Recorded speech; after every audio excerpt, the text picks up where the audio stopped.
live on YouTube. See how that works.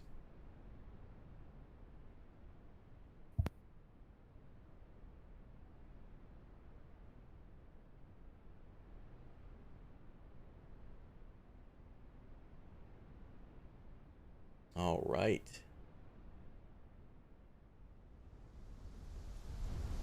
Do you believe we are online?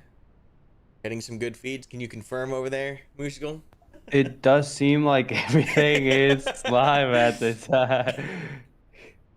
Okay, all right. We are attempting once again. This is our second technical stream test. It's I feel like an old man setting all this stuff up. We are now live on Twitch and YouTube. Of course, we're gonna have to work out some settings after today's stream as well, and just making sure that everything's in a decent spot. Just because I've had to relearn all this stuff, but hopefully, we'll be able to get through these streams without any issue today. But yeah, my name is Ryan or Karmika, and I'm the creative director over here at Astarte Industries for Bellum. And I'm joined by Muskol, who is our community manager. Muskol, if you want to say hello here. Sir, hello everyone. Once again, just as you mentioned, just learning the notions all over again. But yeah. Yeah, so we're getting all the servers spin up here today. This is the third weekend and third test of the weekend. So we're going to be seeing some, a little bit more of a, I guess, experienced player base after last test on Saturday. We had 2 sessions yesterday, and we have 2 sessions left today. If you want to learn more about the testing sessions, you can head over to playbellum.com or discord.gg/playbellum. But yeah, we're already live here. We're gonna go ahead and switch over to the game now that we seem to be all set up. And yeah, we're gonna kick things off. So we are back on AO1, which is what we internally designate this portion of the map here. Where we have the school right here in the center, and then we have AO2, which will be played in round 2, which is over here. It is a much more open terrain. It's got some tree lines that there's some dense fighting here. You have some of that tree line dense fighting in this location here as well on the west side. Just for viewer orientation, north is going to be up here at the top of the screen, west over here, and east is where these rivers meet, and then south, once again, this tree line does run north to south. So just to orient the viewer a little bit as we make these call outs here. And in macro as well, we have the INS starting over here in this right side location, east side location, and the Ranger starting out in the open fields. Both teams now moving into the AO, which as you can see is circled here. And the Al-Zalam faction, our insurgent faction, is getting a head start. They get that 5-minute staging head start to move into the zone. And it looks like they're moving to spread out somewhere near the school. So it'll be interesting to see how this match develops. And we have the Rangers here pushing in and ensuring that that they can get into this tree line hopefully prior and set up some kind of line, mainly because as we saw yesterday, if you were able to tune into that test stream, fighting in this forest can be quite a gnarly situation. But yeah, we're gonna see how this develops. Just want to make sure we're good over on Twitch. Moose, go real fast as we check here. Does it look like we're good over there? Yeah, looks it's like we are. All right, fantastic. And then YouTube, I do believe, is functioning fine as well. I get the YouTube chat on my right screen.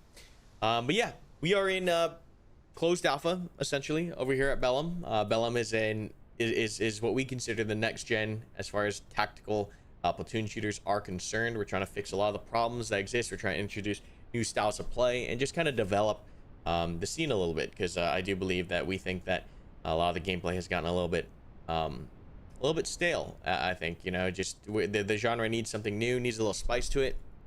And we'll kind of go through what makes the product a little bit more unique than others. First things first is that this is a limited life format game. What I mean by that is, instead of a general ticket pool, both teams are given a limited amount of lives per player. So an individual Al-Zalam player here gets 4 lives, whereas an individual Ranger here gets 3 lives. So there's a little bit of a life overmatch. And what that does is a couple things. It makes the Rangers, it makes every player, just because every player has limited lives, feel like they have an actual end or expire time on the map. Every move they make is very important. They have to think about every decision, because hey, 2-3 lives, you're done. Even when you get down to that last life, Musco, I'm sure you feel all the time, is that once you get down to that last life, you the way you play the game starts to change quite substantially, right? Yeah, we started seeing some of the more scary places and some of the more common or like more repeated breaking contact out of an engagement just because you mentioned, right? Like they are on that last life, right? Like one more and they're out. So people, we start seeing recently, right? We can tell that more people are realizing that, oh, like I don't want to be on that last life, right? So I'm just gonna, play more conservative throughout the match, see if I can take a bit more care of my 3 or 4 lives, depending on the faction. But yeah, once we reach that last one, that's when we start seeing the real fear on Real players, right? emotions, real fear, and it really does drive a lot of authentic decisions. Of course, it is a video game, and we do the best we can as a studio to kind of guide and shepherd the gameplay and kind of get players in the right mindset. But it's been pretty successful so far over the past 3 weekends, and just all the internal testing. Limited life format does do a cool job when it comes to controlling player behavior in that regard. Also, as we mentioned before, Al Zalam does have an extra life. What this allows us to do is embolden those Al Zalam players to make more aggressive, fast plays as that faction should play. And it gives these factions a very unique feel. This isn't just a symmetrical game. Even between the 3 factions that we have, the Russians, the Rangers, the Al Zalam African local group, right? Like, all 3 factions, I think, play pretty substantially. What's your favorite playstyle of the 3, Mayskull? I honestly, the the E Ranger in me, it's always gonna be fond of the Ranger playstyle. Like methodical and slow. But there is something on the Russian side that keeps pulling me in. I still don't know if Yeah, it's 1-1's gonna have to if it's cross a that different over It's weapon all too. those system, Hopefully if it'll it's be explosions. yeah, it God, just seriously. shifts the dynamic completely. If you can exploit those Although capabilities, last night then I got everybody you're in set a up much better almost spot right than over say here for an the ambush Ranger team on in the some situations, Rangers, right? and Like somebody fast started displacement and shooting their fast gun and maneuver. gave away our position. It really changes the dynamic overall for fighting different factions. I would say I would still stick to Rangers though. I think Rangers, when played right, are probably the strongest faction in the game, but Hmm. it takes a lot of skill to actually execute that properly. So I would Yeah. say Rangers overall. And we can see that Insurgent faction really stepping on the gas here, trying to just get as much territory, as much of a purchase in the AO as possible. Once again, this AO is going to be roughly here. And just to highlight the difference between these 2 factions of play, the Rangers, much more built for sustainment, very, adaptable. They have a well-balanced arsenal. They have the most machine guns out of all 3 factions. They also have the Carl Gustav, which is the largest fragmentation producing round, which has the largest fragmentation producing round or warhead in the game currently. And the Al Zalam faction, they have the extra life. They are, in fact, a little faster on the movement speed. And they also have no body armor, where the Rangers and Russians do. So Al Zalam has to find flanks. They have to find isolated Ranger elements. They cannot be slamming 1-to-1 into, conventional forces. And it does look like they've set themselves up, whether they know it or not, for a decent pinch on this Ranger element here. We can see 2, I think, Al Zalam factions, 1-1 and 1-2 up here, and then we have, or actually no, this is just 1-1 up here, and then we have 1-2 coming in from the south, and it looks like a decent pinch is about to happen. We have the 3rd Al Zalam faction doing, or squad doing something out in the sticks down there in the south, scouting around looking for the enemy. But yeah, once again, once players enter the map, they don't know where the enemy spawn is. They don't know where the enemy positions are. They have to go and actually conduct reconnaissance and find these positions. So there's a little bit of a recon phase, if you will, to every single match. And that tension, that feeling that the enemy's everywhere, especially because Al Zalam has a fast start, is very present on the ground. Yeah, absolutely. And it does look like we're about to hit contact here for the first time in the game. The 1-1 Ranger squad just I see pushing into the the other Al Salam. Obviously don't know. We have all the information. They don't. So it's gonna be very interesting to see how that squad reacts to this contact. If they try to break back, then they don't know that there's another squad behind them. So Yeah. it'll be interesting to see if they work together with 1-4 on their right flank here. Yeah, we do have an adjacent Ranger element here that is the 1-4 machine gun element or weapon squad that is able to assist. But as we mentioned, like, Bellum is all a teamwork game. Not only is your fire team working better together, is your squad working better together, but the platoon. And we're about to see right now a lone ranger squad not really working closely with another, but these two insurgent elements are working really well together. And so we're about to see kind of the consequence of the platoon coordination. So first contact initiating, and we're just going to watch this eruption of fire here, as is typical.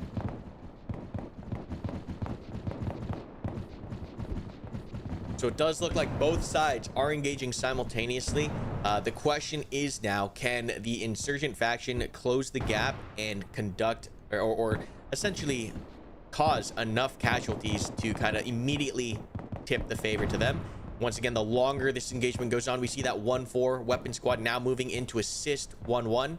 The longer this goes on and the more this turns into a one-on-one, you know, static engagement, the Rangers are going to take a foothold. But yeah, we're seeing a little bit more aggression on that right flank. But we do we're starting to see this weapon squad get active on the right and, you know, try to get in position to pretty much form an L. Unfortunately, though, the other insurgent squad starts collapsing into the Ranger force here. So it'll be very interesting to see how, you know, the tables turn in the next few seconds. Oh yeah, it looks like this weapon squad is doing their best now to push through here. Once again, these weapon squads are fitted with 3 M240s, which are not the best, obviously, for assaulting positions, but a gun is a gun. It's gonna get a little loud here as we zoom in.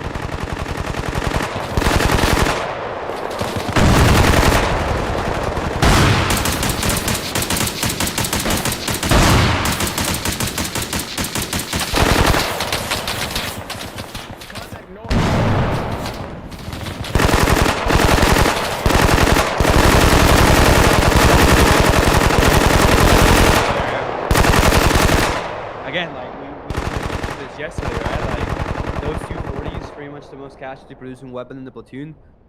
You know, employed correctly, they could very well just take control of the situation. Yeah, there's a lot of damage, especially related to the caliber of every weapon, right? The way that we realistically model every round, every different caliber. So the 7.62 NATO definitely causing a significant amount of damage, especially against insurgents that are not wearing body armor. This is 7, I'm down, I'm incapacitated. Yeah, so we start seeing those additional maneuvers from the gun teams flowing around, seeing if they can get a better advantageous position. It does seem like they're intertwined one with another, so gonna have to be very careful pushing into the unknown, essentially, right? With as many people. Yeah, we've gone ahead and turned down the audio a little bit. It is just a little too loud in spectator. That is a known issue that we're working on. So we're continuing to balance and figure out some audio things here, especially on stream. But yeah, we're gonna make sure, once again, good comment there. Thank you for that heads up. We'll turn down the audio here a little bit just so that we can hear what's going on a little bit better.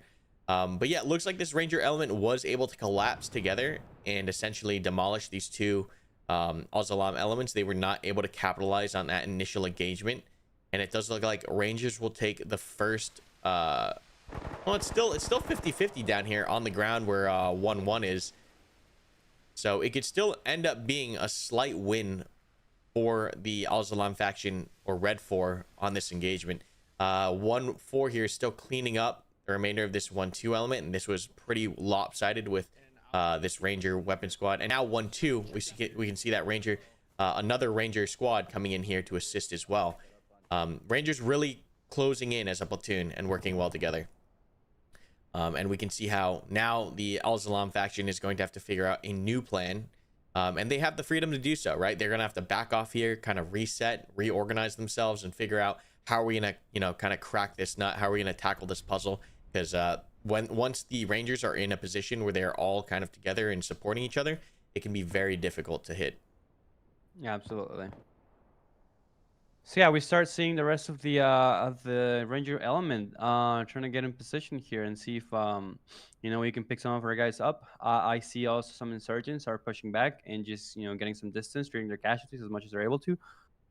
So yeah, you know, in the next few minutes here, I think we're gonna start seeing the cleanup from either one team or the other, and we, you know, essentially start seeing it just now. I think that's a goose round. That was a good round. Yep. But yeah, Insurgents mass called out here, and you can see just the aggression from the Rangers now that they have a solid footing, that their platoon's kind of working together now. And morale is a real thing in Bellum. You know, it kind of being around other players, winning the fight, it emboldens you, and it does actually influence how these engagements roll out. We can see the Insurgents also are completely, essentially, morale is shattered. They're breaking. They're trying to regroup. That being said, there are a significant amount of Ranger bodies here, so this engagement's kind of a wash. I think it's kind of a maybe a 1-to-1 exchange here, with the Rangers taking a small lead, and we can see with that overwhelming firepower, those machine guns coming up online. As Insurgents, you really cannot just walk into this. We're gonna have to reset here, kind of bait them out in the open or pick a different engagement area. You do have to get pretty tricky and think about how you're going to take engagements in this game. You cannot just W key into the opponent. It is all about the tactics. Yeah, absolutely. You know, a big part of it is just knowing when to push forward and then when you break back. We start seeing the right calls from the remaining insurgents. You know, maybe we realize we are completely overnumbered and overgunned. You know, it might be worth to just go for a different approach here. And you know, as we see the cell leader and a couple of his guys start to break back from that engagement, we might be able to just get an entire squad reconstitution going on here in a second and go for a different approach. Yeah, and you touched on a really important part, which is reconstitution and the fact of like breaking back or breaking contact, right? These are very unique things that you know, we try to focus on in Bellum. Is like, you can go backwards as an infantryman, right? As an infantry squad, if you start losing the fight, you will have to break contact in more than one occasion, and just acknowledging, and just, we've seen a lot of challenge, yeah, you know, reteaching or rewiring players' brains to tell them that, like, hey, don't worry, if you're losing the fight, you aren't forced into it. The objective is large. It's this massive AO. You have a lot of time and space to kind of work through the problems, and if you have to break back, reorganize, and come up with a new plan, you totally have that freedom. But it does look like the Rangers here are able to address that mass cal. They're kind of going to get reconstituted and reorganized in the center here, and it does like the Al-Salam faction is keeping their distance at this point, maybe setting up for some kind of encirclement later on, but we are kind of definitely scattered at this point in out position. It's going to take a little bit of a reset. We can kind of talk a little bit about the pacing of every Bellum match. So typically, I think, Musko, you'd agree that generally speaking, off a fresh server, you generally have both teams, you know, because they're coming in fresh. There's this one major engagement, right? There's that first main battle. And then after that main battle, teams have done many different things, you know, whether it's backing off and getting more intel to set up the next fight, or it's skirmishing fights to kind of probe for a weakness, or sometimes they'll regroup, rally, and run straight into that second next big battle if the conditions are right, or what the commander leadership determines. What do you think is the next play here for Al-Salam? Oh, I think definitely, you know, as you mentioned, going from big battle, I think the right play for Al-Salam here would be just go for some small wins, you know, like degrade the line as much as they're able to, or just see if we can probe a little, get some casualties, and, you know, be oppressive as much as they can, you know, talking about Al-Salam as a more mobile faction as opposed to, you know, a more strong faction. You know, they need to play around their strengths. They need to play around the fact that they're mobile, they have more lives, and they can afford to be oppressive on different angles, right? A common mistake that we see and we've seen throughout testing so far is that a lot of Al-Salam players usually come with the ranger mindset, where with rangers we're trying to hold in position as much as we're able to, and, you know, really lock down those sectors of fire. But with Al Salam, we can see a completely different set of aggression, right? Where we are directly, you know, poking the bear essentially and breaking back as much as we're able to, but effectively, right? We don't want to see people get bogged down after an engagement. I think the call coming from leadership here, you know, we just lost this. We should not commit any more bodies to this, and we should go for a different approach. Maybe we probe from the left or probe from the right. I think that is the right approach for Al Salam at this point in time.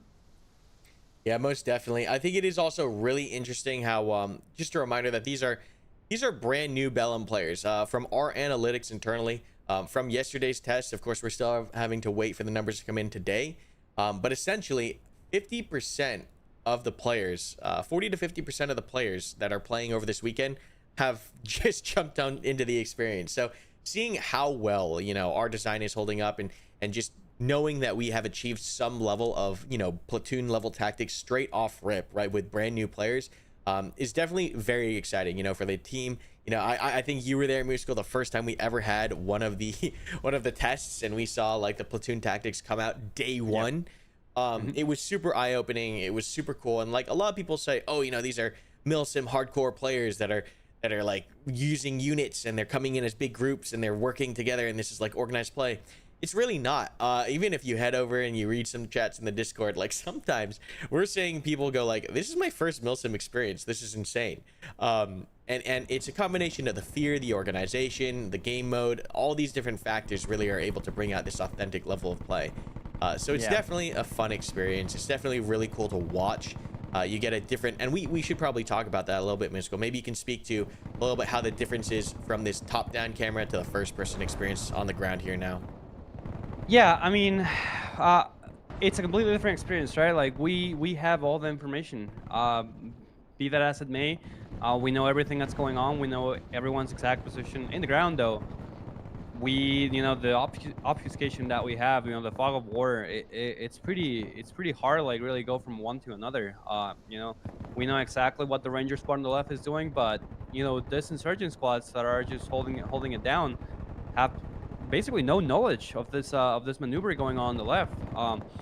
So it all comes down to a reaction, right? And it all comes down to experience, how we react in different situations, and you know, based on that experience, what we can do to improve so we're not put in that same situation in the future, right? We do have this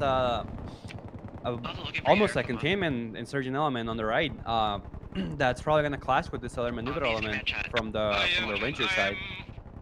So definitely interesting. You know, as I said before, just overall a completely different experience from just seeing this overhead and just being down on the ground. Yeah, it's super chaotic down there. As we showed earlier, it's loud. There's snaps. You don't want to die because you have limited lives. You see kind of like the cowering behind rocks that happens. RPGs going out. And you can see even here, like long-range engagements and suppression, right? A lot of times we see the comments of like, oh, these guys are just shooting at bushes, right? They're role-playing. Well, the thing is, like, these guys are genuinely scared. Like, it's very hard to communicate that feeling or what these guys are feeling emotionally on the ground, just in video. It's almost a game that you have to play and experience just to understand what's going on. Even in the comms, you can hear like people are amped. You can hear that adrenaline almost as people come up on the comms. We've heard it multiple times. And it does look like Rangers are doing a great job here. This is exactly, we'll talk a little bit more about this exact engagement. This is exactly what they want. They've got a frontal engagement where they can focus all their firepower here. And they even have a free squad up here. This is 1-1, it looks like, on Rangers. Pushing in on a left flank, trying to get in on line. And we're essentially holding exactly and playing into exactly what the Rangers want, which is a frontal platoon push. This is exactly how they want to play it. They just have the firepower to sustain it. And they're just going to be able to blow through this. We can kind of talk about how, you know, the Al-Islam faction needs to use guerrilla tactics, needs to use unconventional fighting tactics, play some tricks, hit some different flanks, use some speed, and it is a learning curve, right? This game is not easy. It's not simple by any, well, you know, it might be simple on paper, but once you're actually, once again, on the ground, making those decisions with the limited information you have, it becomes infinitely complex and deep. So, yeah, these decisions, they're not easy to make. It might look easy from the air or simple because we have all the information, but I can tell you right now, the experience on the ground is chaos, right? It is chaos, it is stressful, and it's immersive all at the same time. Once again, not a spot where the Al-Islam faction wants to be. Unfortunately, they have run into a full Ranger squad. There's no real move here because they're on essentially an island. It's gonna be a tough fight here. It looks like we're even executing a squad attack. We're seeing a squad attack from these Rangers here. We've got that base of fire establishing and locking them down, and it looks like 1-1 Alpha fire team coming in for that left flank textbook squad attack here. And it's super cool to see these tactics being used. I'm incapacitated. Yeah, and you know, we start to see some more of the safety calls here. We have the other insurgent squads realizing that they no longer have the initiative. You know, that one element that they probably intended to maneuver on this Ranger blob is now, you know, completely overrun. So the call goes out to pretty much break contact, and we start seeing that.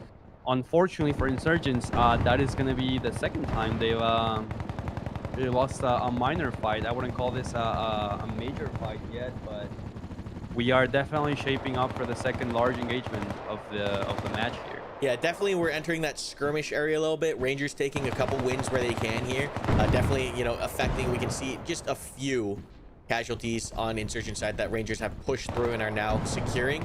And then this element right here, assuming, you know, of course, war can be random, but it does look like Rangers do have a decent positional advantage here, engaging on two sides. They managed to bound this team up as well. And it does look like they're going to be able to pick this element apart piece by piece if it hasn't been pretty destroyed already. Pretty rough battle here. It does look like this squad is completely destroyed, so a little bit of a loss on the insurgent force here, and we are seeing another break back. But yeah, learning guerrilla tactics, the hit and run, learning how to flank cloverleaf even, is a new way of thinking. It is a brand new style of play. If you try to play these factions, you know, the typical shift W way, you're not going to have the best results. You really do have to learn the tactics and understand the conditions that you're engaging with. And so, you know, while this is a brand new weekend, once again, 40% at least of the players are brand new to the experience. That's what we kind of wanted to create, is a place where you could learn these tactics, and it might take time. You might be, you know, bad at certain things when you start. You might not know certain things just from the depth of the experience. But the goal was to create a place where over time, over playing rounds, over listening and communicating with other people, getting advice, you know, interacting even with the community, you'll be able to learn some actually really cool, really effective tactics that, you know, are very close to real world examples. So super cool stuff here. And yeah, we're just seeing Rangers being able to work this platoon line assault and clearance very effectively. And yeah, Al-Salam's gonna have to figure out another game plan. And it is, I think it's been really cool to see how, you know, when you see Al-Salam factions that know how to run the mobility, know how to abuse the speed, it's pretty crazy. So like, I guess, is there a particular strategy that you, when you play Al-Salam, Muskul, you like to employ? Anything, you know, very specific? I think definitely hit and run tactics, you know, probing, you know, putting Rangers out of position, right? We probe one place, try to probe a different place simultaneously. You kind of just don't want to give them too much information. You want to kind of lead them towards you. I believe that is something that they're, you know, getting the mindset of right now. You know, maybe we should stop pushing into them, just let them push into us, get the right positions, get the right terrain, and abuse that as much as we're able to, right? In my experience, as you mentioned, right, the most effective Al-Salam teams are the ones that are able to just essentially be fast with it, right? You know, abuse that speed, abuse those weapon systems. And that in my opinion and in my experience is just the bread and butter of this faction, right? Being able to hit fast and hit hard wherever they're able to. Yeah, most definitely. I think if I had to offer, you know, any Al-Salam players any advice, it'd be conduct your reconnaissance. You know, it is so important as the Al-Salam faction to identify where all the Ranger positions are, because that is the one little bit of known information that you have going into this experience. Is, you know, the enemy team has around 27 players, right? Because a full server right now is 58, so like 27 plus or minus a couple. You know generally the strength of the enemy force currently on the map, and that generally boils down to 3 squads. So as we mentioned, as Muskul was talking about, it's super important to identify weaknesses and strike it hard and fast, right? When we identify the Ranger force here, we want to kind of probe where's the most isolated element, where's the weakest element, cut them off, execute them, and then move away or continue pressing the advantage if possible. But I think that's only really possible if you can conduct your reconnaissance properly. And what that does mean is like sneaking, like actually conducting real reconnaissance, going in, not being spotted, and kind of even tracking. You know, you're not engaging these guys off rip, you are tracking these elements in order to identify, okay, we've got, you know, in this particular example, we've got one squad here, we've got one squad here, and like we're probing around, we've got some guys looking around, we're staying hidden, we're just identifying positions, and like, oh, you know, maybe we find this element is cut off or the most separated from the group, and then you can identify there where you strike hard and fast.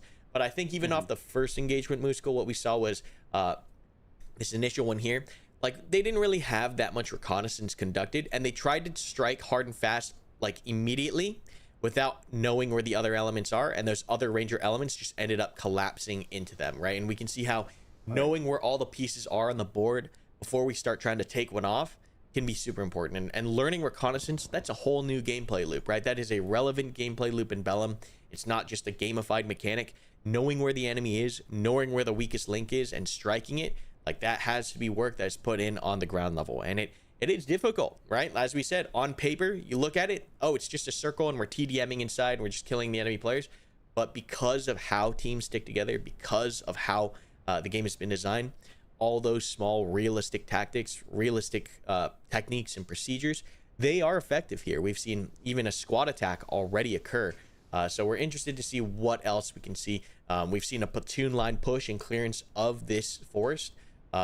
We can hear some of the comms. Obviously, we don't hear all of the comms right now. But yeah, it's super cool to see real world techniques and procedures being able to be effective in a virtual experience. For sure. Yeah. And as you mentioned, right, like a lot of these battles just come down to information, right? And how much information does one team have over the other, right? Rangers immediately realizing that, oh, like we just encountered two squads and we know exactly where they're at, you know. So there is one squad out of position, right? So can we capitalize off of that? Can we abuse that? And at the end of the day, right, as we saw, it all comes down to how we employ that information that we just acquired. And as you mentioned, like that reconnaissance that was taking place one way or the other, and we see it directly impact the game at that time. Just breaking off real quick, we see this the rest of or the remainder of the insurgent squad trying to break off the forest. You know, maybe they realized we're running out of ground. We probably need to relocate to somewhere else, somewhere more advantageous for us. And it's immediately what's going on, right? Yeah, we're definitely seeing a reset. We're seeing that clean reset now happen. And once again, like, every game is so dynamic, right? Whether it goes from that first big battle into multiple small ones, or there's a reset there, or there's additional skirmish lines that occur and pop up. Every single round is different because, you know, we give you essentially a sandbox. You know, a sandbox kind of has a different meaning to everyone, but maybe we just give you guys the tactical freedom, right, within the objective area to make the calls that are necessary to make, right? So whether that is continuing to press the advantage, whether that's hunkering down and getting defensive, or completely moving the entire force to a different area to more favorable terrain, right? These are all the freedom that we allow the team and give the players so that they don't feel like they're forced into any particular situation, right? They have full freedom to make the decisions they have to make and have equity in how the match plays out. So we're seeing a pretty clean break here. It's going to be a little bit of a lull, but just a reminder, guys, like, while we, once again, from the air, have all this information and know where all the teams are, every single person, keep in mind that, like, the Rangers, all the real information they have is just this. And even this, right, it's not a perfect picture because they have to communicate within line squads of, like, what each squad is seeing, how their advance and clearance is going. It's not, like, as clear of a picture that we have here. The fog of war is real. The enemy could be anywhere from the Ranger perspective outside of this box. And so that tension, that unknowing, that obfuscation of enemy positions will keep them engaged, will keep them focused, and will keep them holding security, right? And not just shift W. You can see they're taking this clearance still very methodically, very slow. They're proceeding online, which is a very cool thing. We've seen a lot of new players, like, rapidly pick up, is how to get online and the importance of getting online. Like, new players have just gobbled that up and have just instantly absorb that information, mainly again because it's just effective. They see how effective it is, they see how, like, real and useful it is in this particular situation. Formations being used in Bellum is a real thing because, once again, once that first battle pops off, you want to put yourself in the best position for it. And knowing, you know, squad column, fire team wedge, you know, while it might be a little advanced, right, just knowing a couple of those formations is important. I think as we hit this lull, I think we can give a short formation class here. Whisko, what do you think? For sure, yeah. We can just go over the very basics, I would say. Okay, awesome. We're gonna see if this works. Is this gonna work? We got black screen here. Awesome. Okay, so this is our blackboard here. We can use to kind of showcase a couple of the mechanics at play as far as team tactics and formations. We're only really gonna focus on 3 right now, just to, you know, inform the viewers and even maybe inform players here as they watch this back, look at their mistakes, look at where they can improve. The 3 main formations that we use in Bellum. Once again, these are very much based off of real world analogs, right? And you can use them in both to some degree, but this is primarily, once again, geared for Bellum. Is going to be the wedge, the line, and the file. Let me actually change this tool here a little bit to delay a little longer. So let's talk about the line. We just talked about the line a little bit. The purpose of the line, why don't you go over it, Musical? Purpose of the line is just, we know that the enemy is most likely not in front of us, and we probably want to prioritize speed and organization over the line, not the file. Sorry, the line. File, sorry, yeah, gotcha. Yeah, I mean, complete and burst, right? We're expecting the enemy in front of us. We have that suspicion or that knowledge that there might be an enemy force waiting for us, or we spotted a couple insurgents on the rear and we're trying to track them. We have a rather large area, or a linear area that we want to make sure we're all clearing. We everyone gets in line, and that way we ensure that we're locking down those sectors of fire in front of us, and we know that pretty much as the platoon advances in information, we are able to clear the entire area in front of us, right? If we hit contact, then we're immediately in a position to react to contact, or maybe perform a squad attack, or even if we had to, right, we deploy an immediate smoke wall in front of us and break contact, just because we're all already organized in a way that we're all effective with fire as soon as contact hits. Then this allows us to essentially just perform a lot of different battle drills and perform a lot of different actions here that will probably and most likely give us an advantage over a force that's disorganized. Yeah, just being able to apply as much pressure to the front, right? Because every gun is online. We can avoid friendly fire because we have clear lines of sight to the front. We're not kind of jammed up on top of each other if we were in a column or a file. Just being able to put the most firepower to the front. And also, once again, as we're sweeping through these areas, we've seen it time and time again. If teams are not online, if they're spread out like this, a single individual can knock one of these players down repeatedly. But when you're online, if you take fire, so long as you are close enough to each other, if this guy gets knocked out, then these guys can immediately and rapidly address the threat that took out one of their individuals. Whereas if we're walking or marching in front to back, it is very easy for that person up front to just drop, and then the next person to drop, and being able to just continually do this. So being online, very important. We're gonna take a peek-see here at where the lines are and how that is developing. We can see reconnaissance and that break still being conducted.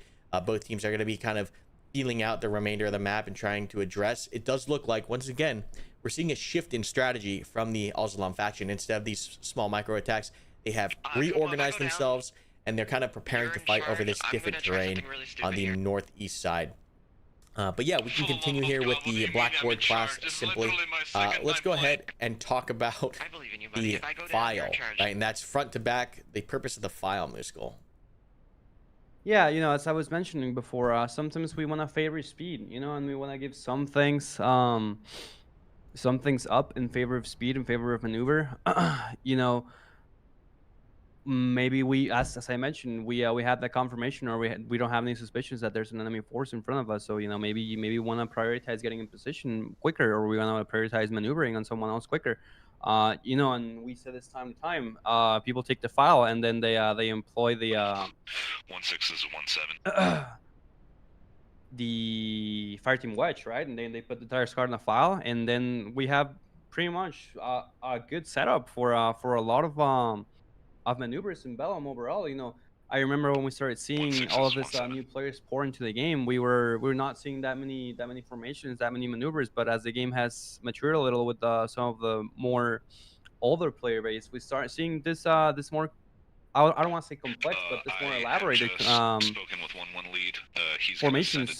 They realized that they work. They realized the use case for all of them. They realized that, hey, we just want to be quick here. We want to get out of this bowl as soon as we're able to. You want to break contact. We want to maneuver somewhere else, and I need the entire squad to just follow right now. Right? I don't need to be worried about. It's very fast. It's front to back. Right, follow the leader. Easy to maneuver through. Thick veg, and it offers a lot of speed. However, of course, as we compared it to the line, taking contact from the front, very bad. We're in enfilade here. The entire line can get whacked. So typically file used when these guys are trying to move fast. And the final one is going to be that wedge, right? That wedge is going to be the most flexible movement, just because we can address contact from every direction. We can move relatively quickly versus the line, where the line needs to be kept very, very much so kind of in the same order, or just making sure that we're not getting too far ahead or behind everyone. Yeah, the wedge is very simply just going to be some form of like to the layman an arrow formation, right? Having that one individual up front, and then you know, a fire team in a wedge up here, and then another fire team in a wedge up here. And we're just going to go through real briefly why this is important. It's just because it allows that element to react to any contact really rapidly. So if we're in kind of a wedge here and we take contact from the front, we can get online very easily by moving up these supporting players, right? If we are taking contact from the right, we can just get online by shifting this this dude over, right? If we take contact from the left, it's pretty much the same thing, right? We're just going to be swinging these guys around, and so we can easily and rapidly get online to once again address the threat with as many guns as possible, avoiding friendly fire, and it just offers us the most flexibility when moving as well. It's a little faster than line because it doesn't have to be you know, as perfectly straight. So that's kind of the purpose of the three main formations in Bellum. Once again, you don't have to use these. Players don't have to use these at all, but you will find that they are effective. You'll find that if you do utilize them, you will be in a better spot when that engagement happens, and when that firefight starts, right? The last thing you want is with 3 lives to just waste them on bad movement. So Rangers have determined that they have cleared the entirety of the force here. We can kind of already see, once again, public players here, more or less, for to a degree, setting up decent security. Of course, we do have some gaps here. This was the direction of their clearance, so I think they're feeling a little bit safer in that regard, because, you know, they just did clear through that area. But the vast majority of the element is facing out towards where contact was. So, or might be, which is going to be on this side of the map as they came through here. So we're going to see how this match develops. It does look like Rangers are now feeling confident that they are going to begin moving across. And just like we mentioned before, you could do the typical FPS thing and move the entire platoon across the open. But as we see here, they're starting to very slowly, very cautiously over this ODA, or open danger area. They're kind of probing it. I don't know about probing it with the platoon leader, but they're leading from the front. Leading from the front. But they're probing it and kind of prepping, I think, to continue their clearance of the area of operation. So, yeah, it'll be interesting to see what happens here as these teams develop. Once again, it's hard to determine what happens in any round, match to match, getting that maximum replayability and dynamic gameplay out of every round. And once again, just not knowing that fog of war is keeping these guys engaged, right? The fact that they feel scared enough that they have to pull security, right? That they have to pull 360 security and get eyes in every direction and kind of observe, right? Like these. Oh, and we have a little spook here. I'm not sure if that was an ND, or if they thought they saw someone, if they're baiting at this point. Once again, it could be any of those. Yeah. We're seeing. It does look like it was an ND of some sorts. Okay, so we're gonna see if the Al-Zalam faction reacts. But once again, because this is an open playground, this could turn into a tactic, right? Baiting fire or feinting fires, right? Drawing the enemy into a position, right? This is entirely stuff that we want to have happen, that we allow to have happen. And so seeing players get creative and understand they have that freedom and they have the ability to get creative because of it has been very entertaining and rewarding to watch. It does seem like that is actually recon by fire, seeing if they can probe something from afar, which is very interesting to see. But, you know, oh, we have some more shots.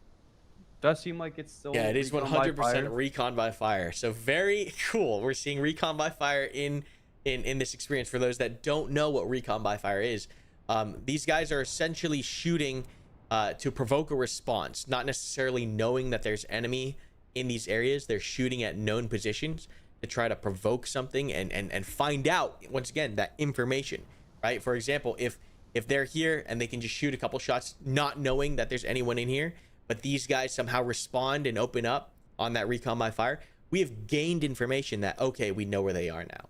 And so Al-Zalam is doing a great job here not overreacting to that recon by fire, right? They're not exposing their positions. They're saying, hey, that's the next level thinking. That's the counterplay from Al Salam, is like, that's recon by fire. We're not going to react to it. Don't expose your positions, right? And so, that dynamic gameplay, it is very hard to people who are new to milsim to like identify what's happening and see what's going on and understand the depth of every decision that's being made and the counterplays available and the freedom that exists. But that's what, where these streams are going to try to hope to kind of convey a little bit, because yeah, I think if you look at this experience from the top and you don't really understand what's going on, it can look pretty simple. And while it looks simple on paper, two teams fighting on the ground together, there's just so much thought that's going between the two teams that the leadership are kind of communicating or determining, coming up with a plan, right? That is hard to understand from the air. So we're continuing to do this light reconnaissance here, continuing recon by fire. We are getting closer here to Al Salam. I'm interested to see if they're ever going to end up taking the bait. But at this point, I would like to see these ranger elements kind of follow that recon element slightly, because they're getting a little far out of the range to be able to support. Yeah, it definitely seems like the leader's recon, if you could call that call this like that, is getting a bit far away from the rest of the element.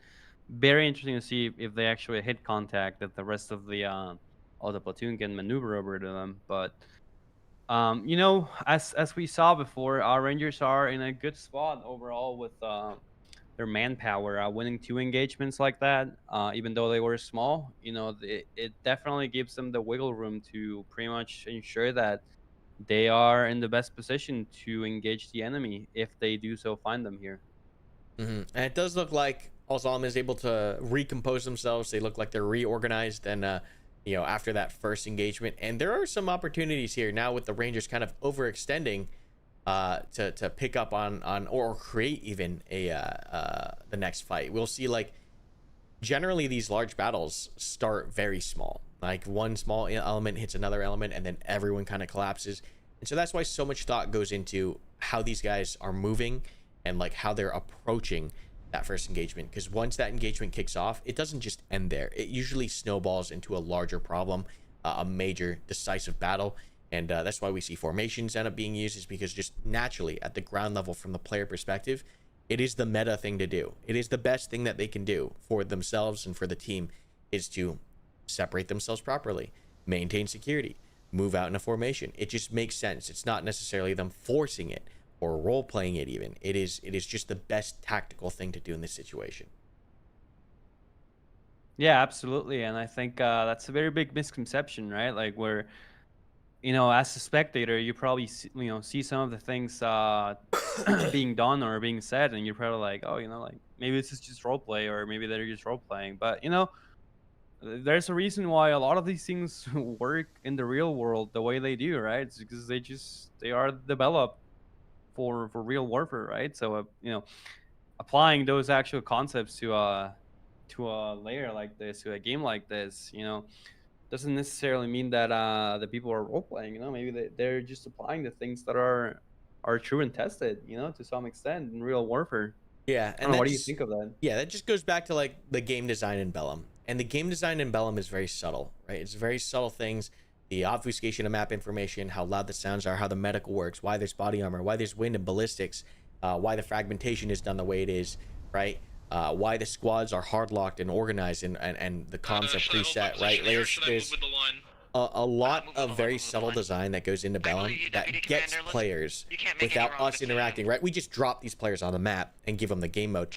There's a lot of work that goes into putting the player into the mindset of how they would think as much as possible in the real world in this video game. And of course, it's not perfect. This video game will never be one-to-one the real world, but we get as close as possible of hijacking the player's brain into putting them in this position as they would be. And that is the key to kind of bringing out all these tactics, all this teamwork, all the cohesion and the communication. Is the key is to hijack the player's brain and make them think or feel very immersed, right? All these guys are very immersed in the experience, like they're there, and the consequences are tied to how they are in the real world, right? That's the limited life reason. That's the reason we have that, is because these guys feel like everything they do matters.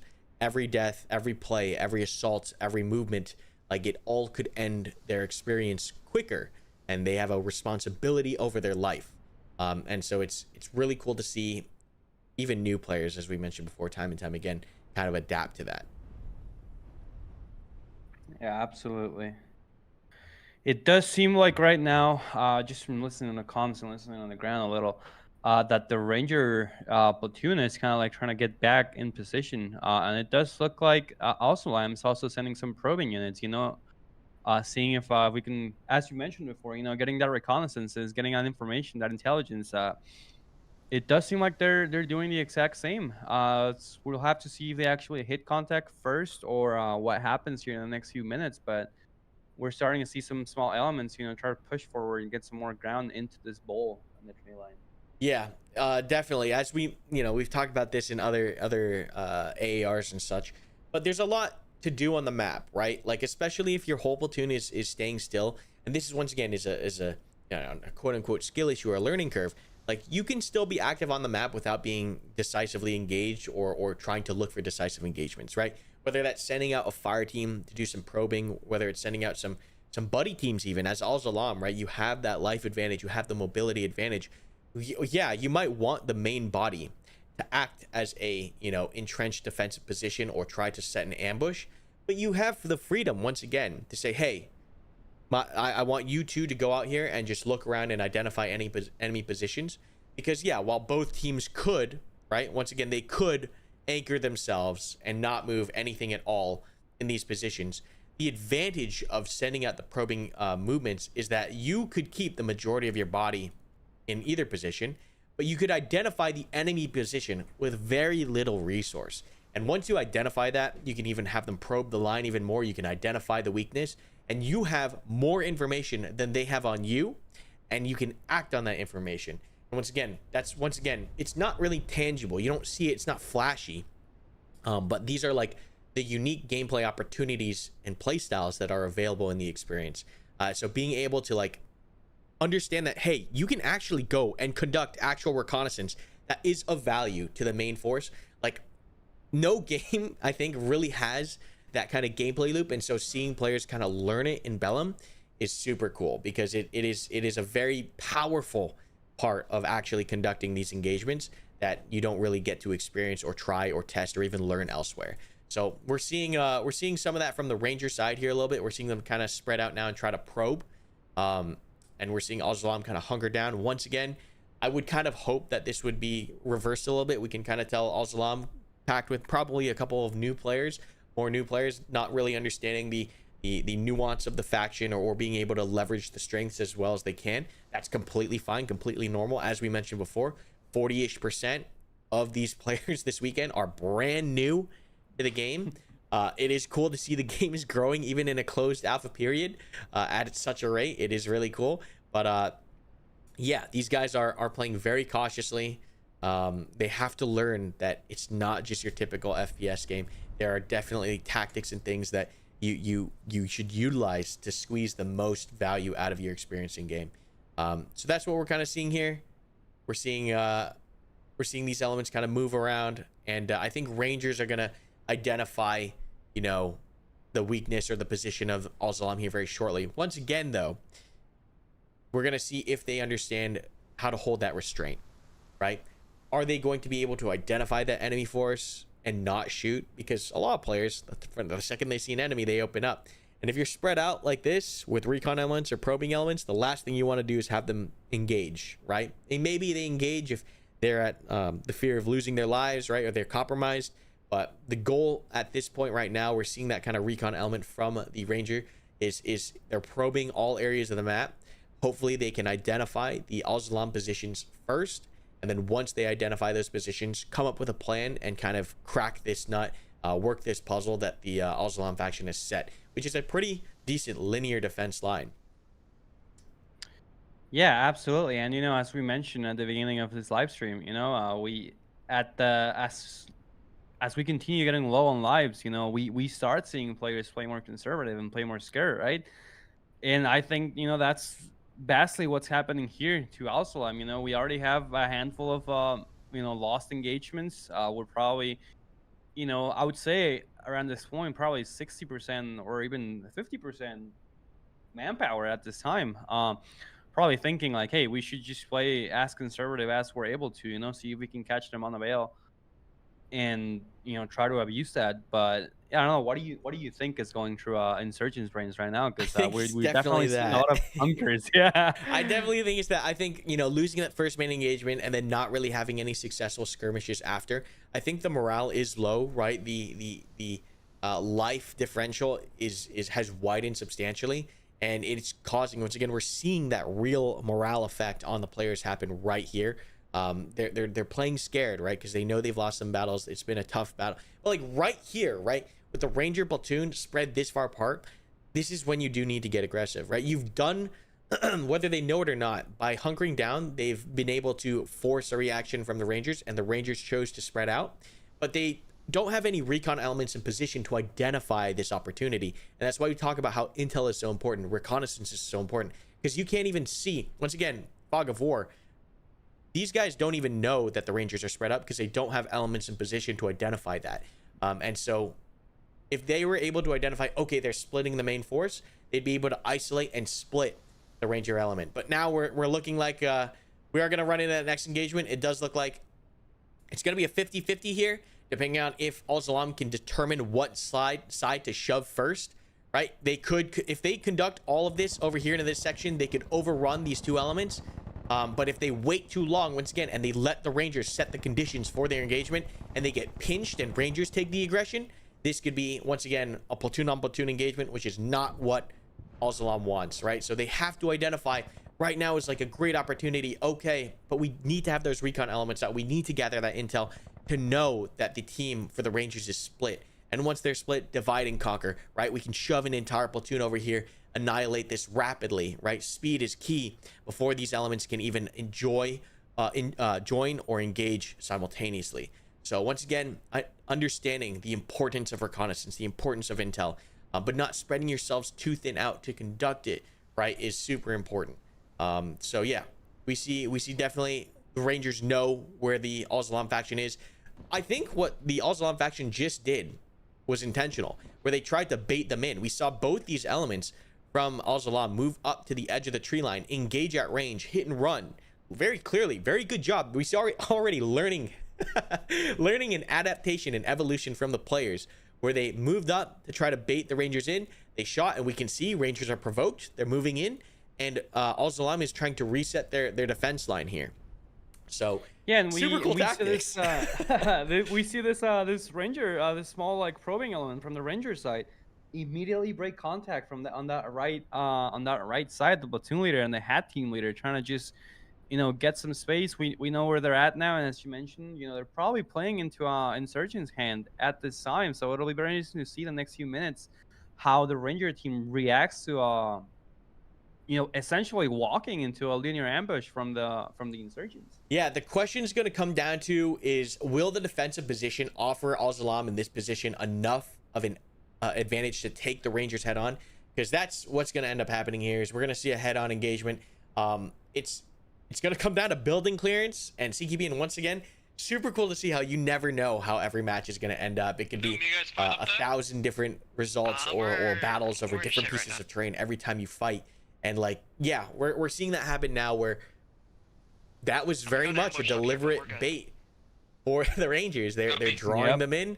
Rangers are moving into position. It's going to come down now to how well can Al-Salam hold this defense. We see some harassing fires on the right from a smaller element. Unfortunately, out of position, that those guys are going to get mopped up a little bit.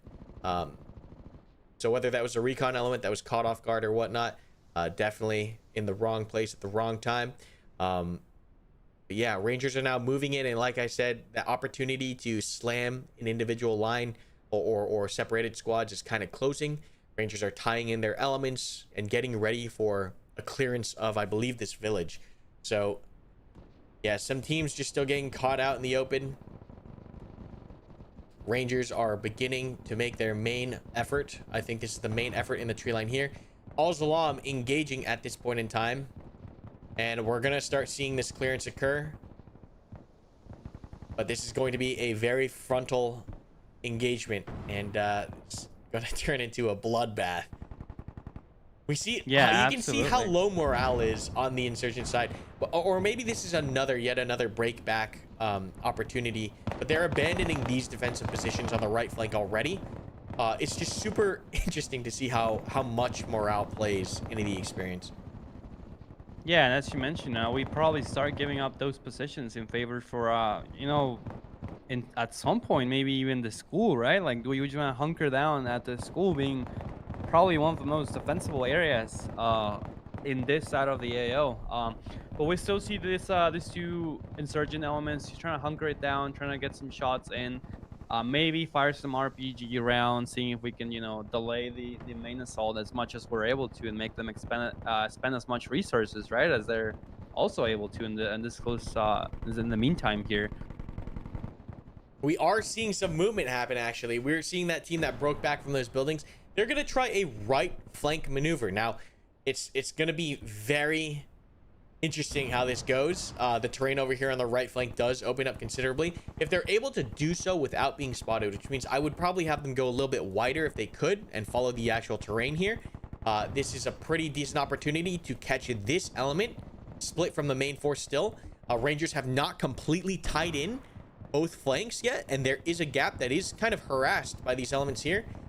They're trying right now. It looks like platoon leadership is trying to tie in this gap and tie the line, but yeah, this is, once again, we're seeing an opportunity. Rangers are split.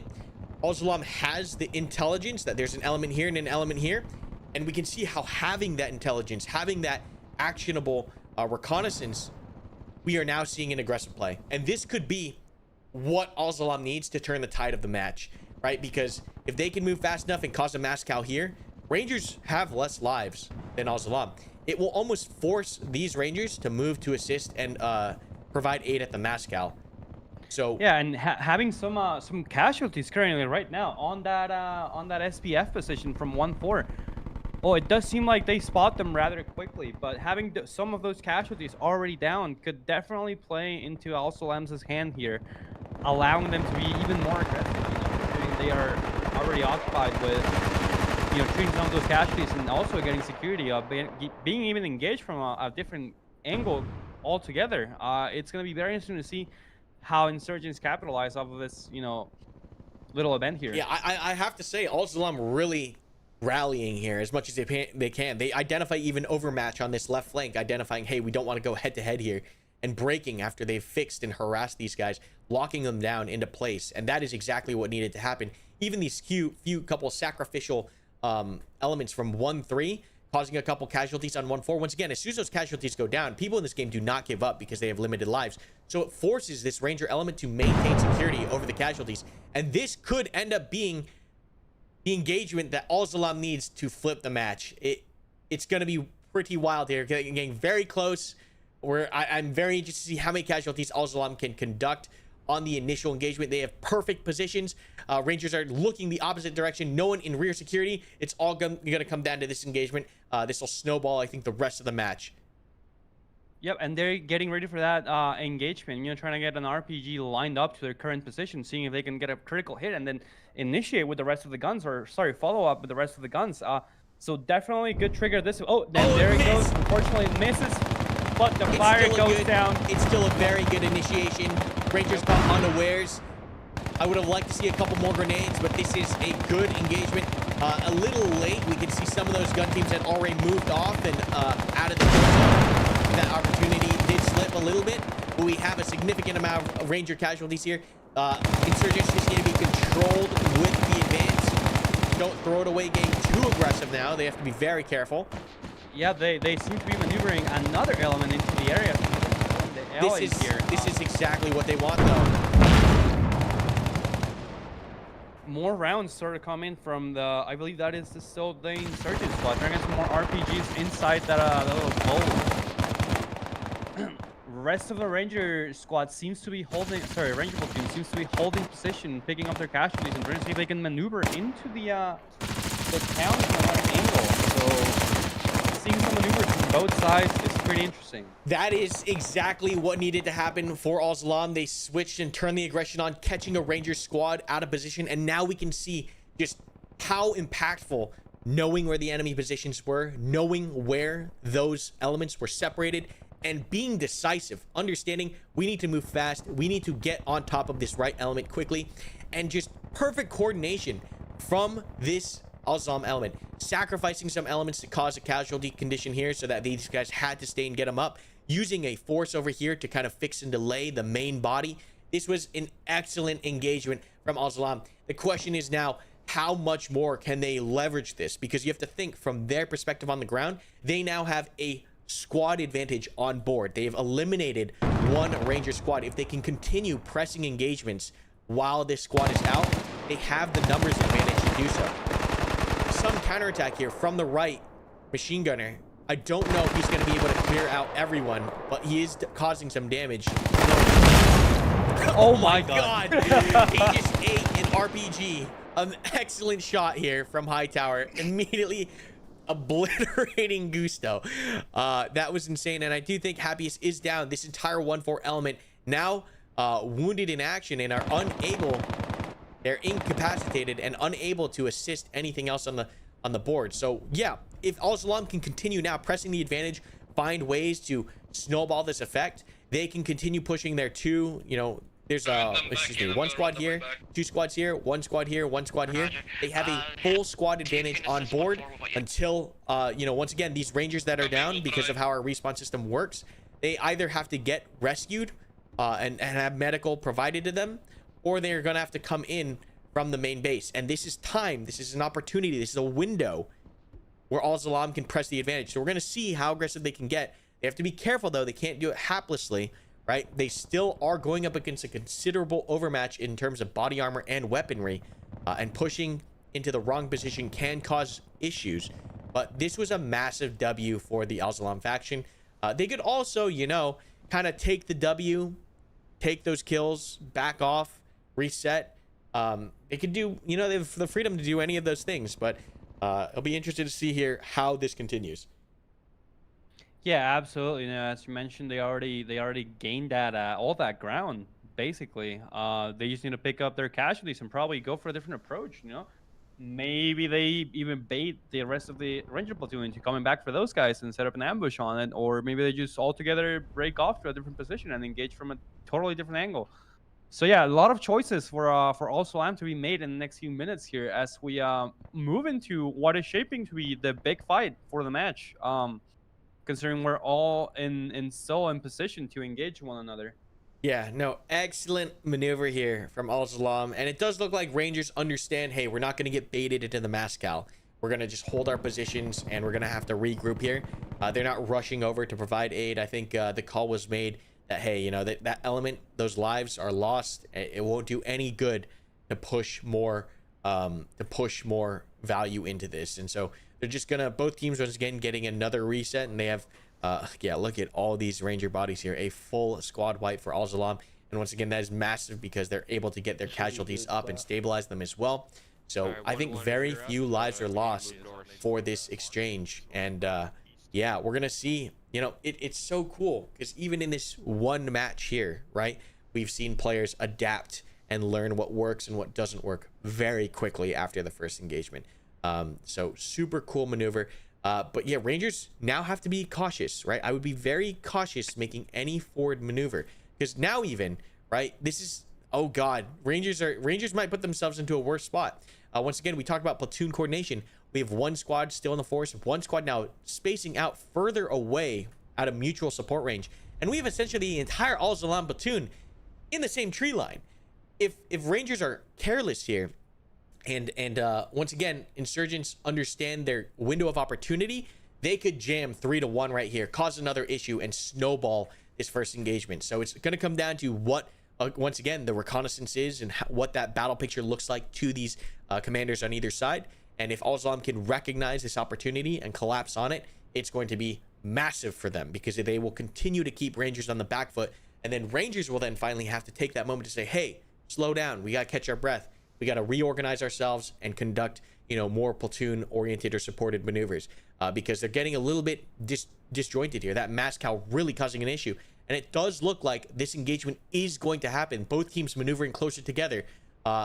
Yeah, So long as Al Salam can identify that they have an opportunity here and they can use that knowledge that they squad wiped to their advantage, they can turn this entire game around. Here it goes. Yeah, Engagement happens. We start seeing some shots from Rangers in the first place. As you mentioned, as I was talking before, we're gonna see some big engagement here, and I would even say that this might be the game decisive engagement that we've been waiting to see so far in the match.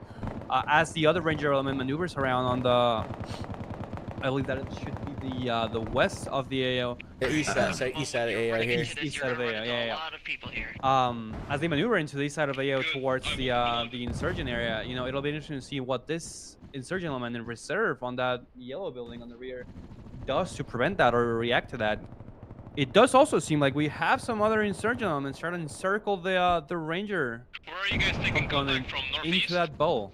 Yeah, Al Salam has to recognize that speed is key here, right? Their window is going to close, whether it's a supporting element coming in or that third element that they wiped coming back in. And I think Rangers do acknowledge it, like, hey, we can't get too aggressive here. They're playing it very cautious, not making forward movement. I wouldn't be surprised. Yep, there we go. We see the break contact call. Elements are starting to bound out. And Rangers, once again, there's so much tactical flexibility here. They could turn this around. Oh, I think that was a goose round or something. They could turn this around on Al Salam and just say, hey, we're going to keep you guys decisively locked. We're going to keep bounding out of contact, keep you guys at range, at arm's distance, and wait for that third squad to come in. And now we have a platoon on platoon engagement on our terms. So Rangers doing a great counterplay here, not falling into the trap, not getting aggressive. They're holding these good positions where there's, you know, decent lines that they can cover through lines of sight that can prevent them from being assaulted because of the open ground. And we're seeing them even break back to more of those positions. So good call from Ranger leadership, not falling into the trap here. This is turning out to be quite the match.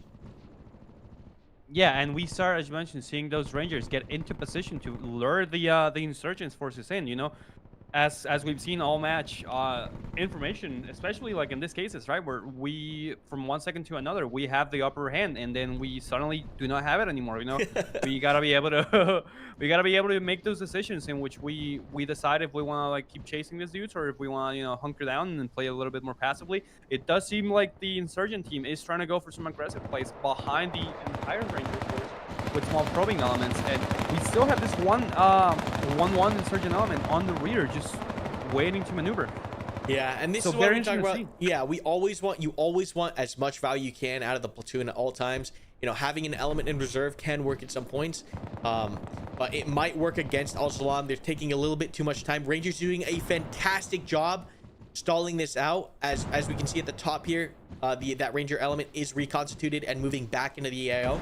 So Rangers are doing a great job holding these guys at range, bounding back out of contact, not allowing themselves to be decisively engaged, but keeping the main attention. But now we see the call. We see that call coming in from that insurgent force, that 1-1 element on the right flank. They're going to see if they can get an encirclement going here, I think.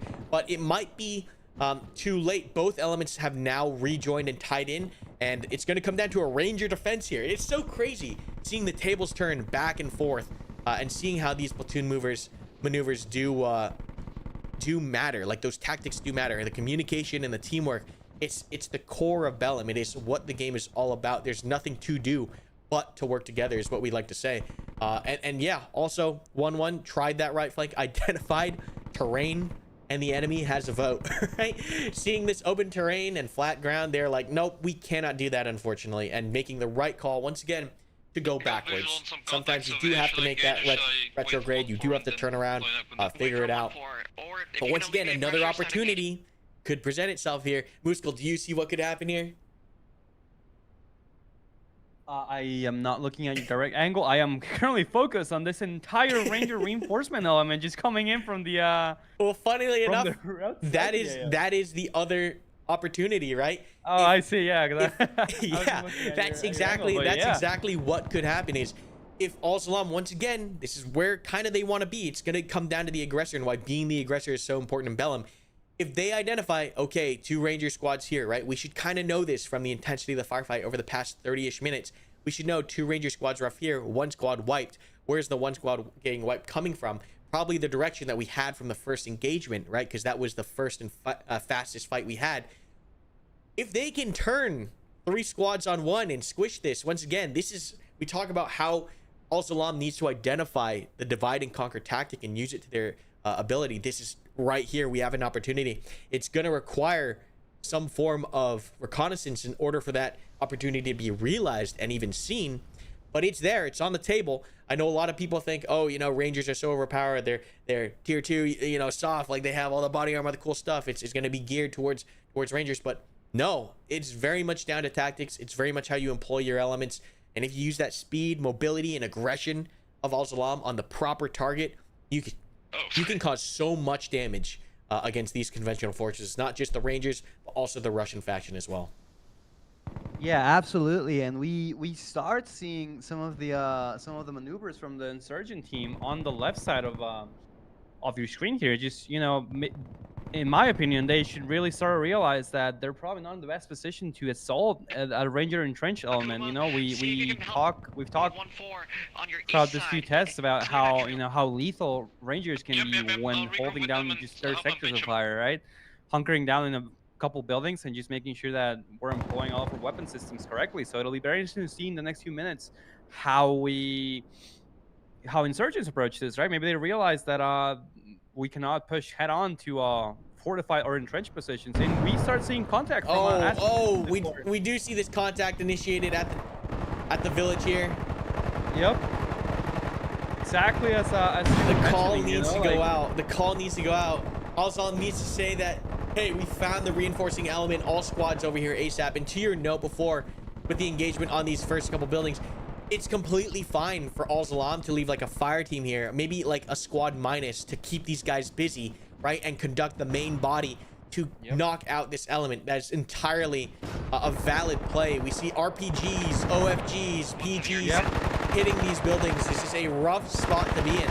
Rangers now fixed. Can Al-Salam continue to snowball once again off that initial decision of that squad wipe here, you know, 10-20 minutes ago? We can see how every decision matters. Every engagement determines the texture and flow of the remainder of the match, and this is turning out to be a crazy one. Rangers attempting a breakout to assist this element. They are getting aggressive now. I think they're trying to push and tie the element back together, but Al-Salam kind of in position. They're getting baited into it, and they're in a good spot here. Rangers have to cross a linear danger area. They're doing so with brute force, and they're kind of barreling through these Al-Salam factions that are in the way, but they're being slowed. The question is, can Al-Salam capitalize? And I just don't think they have enough manpower to do it. I think they committed too many resources into this element here on the right. As we can see, it's kind of a squad on squad, which, you know, you kind of want to maybe do a fire team here from one squad to hold back 2 squads, or delay, you know, find that delaying action, hit and run, and then commit a whole nother squad here to wipe this. But once again, that resource allocation, that squad allocation, not really going to be working out. Rangers barreling through the 1-to-1 fights here, and at range. Once again, this is a Rangers kind of wet dream to an extent, where they want to be fighting, especially if it's just a one-on-one engagement. You know, if they had one Al-Salam element and a second one coming in, it would be bad news bears. But I think Rangers have luckily been able to split things into one-on-one engagements, squad-on-squad engagements, and, you know, some harassing elements. This is going to be decent, right, to if these guys acknowledge that, okay, hit and run, keep them pinned, keep them fixed, but there's no real assault that can be oriented here. And this is, once again, the 1-4 weapon squad for Rangers. 3 240s here. There's a goose here as well. I don't know. And you see, we unfortunately for the insurgents, we get that gun line up on the Ranger side, and it is going to be suddenly an impossible task to really assault the building with 240s in it. You know, like, yeah, you I can would see even how the go weapons as far are as, really, that firepower really coming into play. Once again, these 240s, they're not just like other game 240s. They can be belt fed, which means that they can be shot near endlessly, so long as the assistant gunner is feeding that gun. And I think we have that kind of happening. You can see this is a gun team here. It's kind of set up. We've got another gun team here that's set up. And so these guys are able to belt link the 240 to keep it going consistently. Maybe we can catch a belt link here as well. Oh, here we go. Some belt linking action. So once again, yep, there he goes. He gets a fresh 50 belt. No time down on that gun. And that is just the power of the Ranger weapon squad. Yep. And you have to respect that as the opposing force. And there's 3 of those guys, right? There are 3 of those machine guns that can be shot near endlessly so long as the gun is run properly with a teammate. Very powerful weaponry. A ton of firepower in that regard. But they are able to break contact with that fire superiority into the bush. Good move here. Insurgents unable to capitalize on any real engagements here, despite there being an opportunity. Yeah, these 2 Ranger squads doing their best to hold their defense here. They are being kind of infiltrated from multiple sides by a couple of smaller elements. A mass cal over here. Excuse me, a mass cal on 1-2. So we're seeing also Al-Zalam now realize, okay, we're breaking from this. It's not working. And what else can we pick up on the map? This match is getting crazy. Lot of opportunities on the board. You can see a Ranger element has to come in from the main. We've got a Ranger element from that town that had to pull back. And Al-Zalam once again has an opportunity. They have an opportunity. Rangers are still split. We got a split element here, split element here. Mascal, big issue. Mascal here. And Summer 1-2 still up in this position. Oh, I think this one-on-one engagement here. Al-Zalam actually won this one-on-one engagement. That's critical. 1-2 Insurgents managed to wipe out, I think it was, I don't know what element was here from the Rangers, but they took that win, and that's the element that's coming in off of main. And now we have a single squad already mass-called. 2 Insurgent forces are massing their numbers. Can they capitalize on this? This is, once again, Al-Zalam fighting tooth and nail to stay in this match, to switch it around from that first main battle. These are public players, Wishkul. This is insanity. Yep, these are public players. And you know, we have Cookie Rat here on the close vicinity of that mass college, just kind of chilling, you know, just kind of listening in, getting some of that info, hopefully, you know, relaying to the rest of the platoon amassing near them. And Insurgents at this point should probably, you know, try to realize that, oh, we just fought some of, or like the vast majority of the Ranger reinforcements coming into the AO and we broke them off. You know, maybe they are decentralized at this point and we can capitalize off of this few casualties that we made before. It does seem like the entire of the Ranger squad is back up though. So it suddenly became a bit harder to actually capitalize on it, but very interesting to see the thought process behind Insurgents here as they approach their next big decision leading to another fight. Oh yeah, and just the fact that this is a great example of some good reconnaissance by Cookie Rat here, not shooting. He's able to report to the entirety of the Al-Zalam faction that, like, hey, I'm spotting these guys. I even know the direction they're moving. I know they're not going to be here. They're moving into the town. They're not moving into the forest. This kind of reconnaissance, this kind of intelligence is vastly more impactful than him engaging, shooting one dude, and then getting absolutely destroyed by the main squad. So he's evading again, and if he can maintain track on this element, like, once again, this information, we're seeing reconnaissance and the importance of it happen live. It's going to rapidly embolden all these Al-Zalam factions in knowing the direction they're going, how to find them, how to cut them off, where to fight them, the strength, the number of guys here. Like, if Cookie Rat is maintaining, it looks like he's breaking back to his element here. But if he reports, oh, it's just a squad, you know, you have the information. We can force a 2-on-1, 3-on-1 fight here. But it looks like Cookie is moving to regroup with his element. But just once again, highlighting the importance of reconnaissance, because it is not valuable in many other experiences, but in Bellum, it is gold, right? And knowing how to do it properly with the proper resources, with the proper position, doing so without being compromised, super valuable stuff. But unfortunately, an opportunity looks like it is going to slip away here. The Ranger faction is going to regroup. And once again, this is what they should be doing or trying to do, is maintain their cohesion. We see a little bit of a split here from that northern element. I think they are trying to move on that previous Al-Zalam position, but that position is now wheeled all the way around the other side of the map. Is that everyone on the board? I do believe it is. So all players on the board now. We see one squad here, one squad here, one squad here, and then Rangers have a squad here, here, and here. So once again, just super dynamic gameplay. Every piece of terrain is valuable. Every decision counts. The one thing these players have to keep in mind, however, is that we are running up on a 2-hour time limit. So they're going to have to make someone's going to have to get pressured into trying to make the game go the way that they want it to. And I think Alzalam is in a slightly better position. You know, this massive open area is not the best to split across. This could end up being quite a positional disadvantage if these elements are engaged. We still, like, this is still a separation to a meaningful degree. It does seem like Al-Salam currently has the information that there is a ranger squad in front of 1-2, as they are calling out for some of the elements to try to get in line or try to approach this this tree line to capitalize off of this element that's essentially out of place with all the other squads or the other elements. So yeah, we're gonna have to see here in a second how Al-Salam reacts to this and how they abuse this information. You know, letting in, as you mentioned, you know, the time limit of the match here, seeing if any squad's gonna be able to take the win here, getting more aggressive. Looks like Al-Salam is attempting to organize their forces. It does take time to do so. Obviously, the faster, more organized, the more information you have is going to make those movements much faster, and that is a very valuable skill and advantage to have. I do think the ranger element for the gun teams are, yep, looks like we have slight movement into tie-in.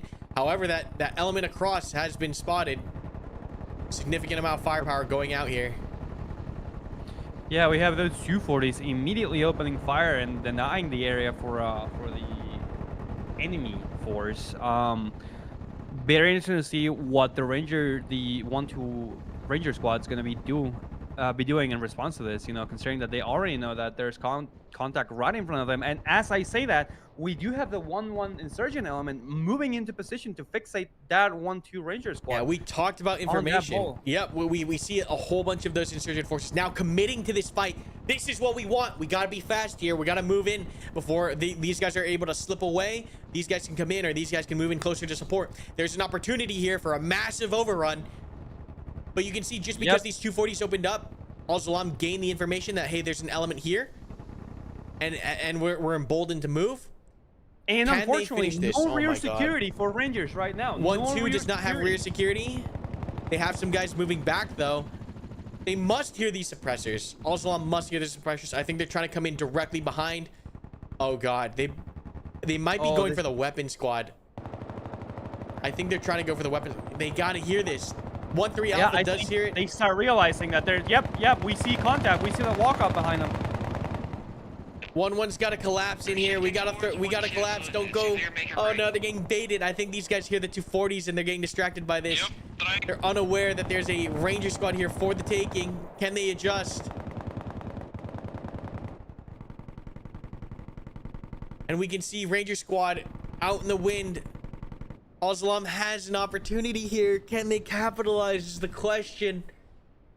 All of these seconds. We have a lot of ranger casualties down on the ground right now. Yeah, every second that ticks is like more time that, once again, we talked about it. The ranger elements tie in. We see 1-4 moving quick to support. We see this element up here moving quick to support. We're gonna lose this opportunity really quick here if we do not act. Yeah, but if insurgents realize this maneuver from 1-4, they could even catch them in the open, maneuvering, like, they essentially could, cutting off the entire maneuver. Rangers caught in the open now. This is a super weird skirmish. And we have the last ranger element, 1-1, coming in on the rear behind the ranger. Oh, that goose round hits. Once again, that morale breaks. Al-Salam routed out here in the open. I think this might be the last fight of the match, seeing how everything is developing. Rangers seem to have the upper hand overall. Insurgents completely collapse on their own lanes. We are about to have the walk up behind the remainder of 1 on the rear here. So yeah, definitely not looking good for insurgents. I wouldn't be surprised if we move into a rout after this and the match ends. Yeah, unfortunately, just couldn't capitalize on that last opportunity. Whether it was a lapse in the recon, just not understanding or having a clear picture of where the this element was here, and this ranger element's going to come in from the rear, kind of clean this up, sweep through, and there's no support here for these guys. These guys are going to get routed and pushed back, completely ineffective. You can see that firepower really. I'll link up with them. Let them know where exactly the position. really laying into him here. And yeah, Rangers did a really good job reacting here. Really good job. Yeah, at this point, you know, leadership is completely shattered and everyone being on their own. It comes down to like individual level tactics, you know, what each individual player can do to really pick some of the tempo back up. Um, so yeah, I mean, very unfortunate push or very unfortunate situation for the insurgent side, just not being able to overall capitalize off of anything this match really.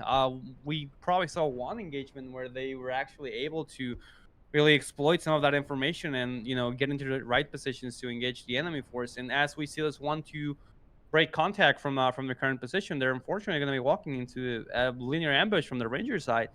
So yeah, just pretty tragic overall. Same thing can be said with 1-1 over at the front. You know, they're unfortunately walking directly into a 240 team. So just overall, very tragic luck for the insurgent side this round. They just could never catch a break over the match.